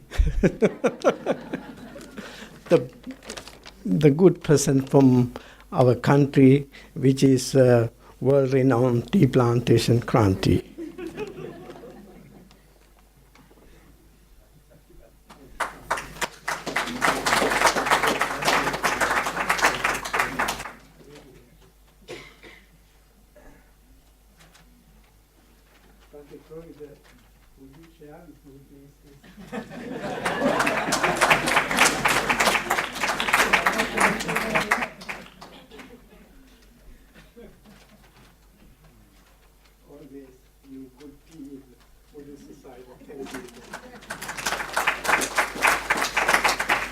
Professor Hunt.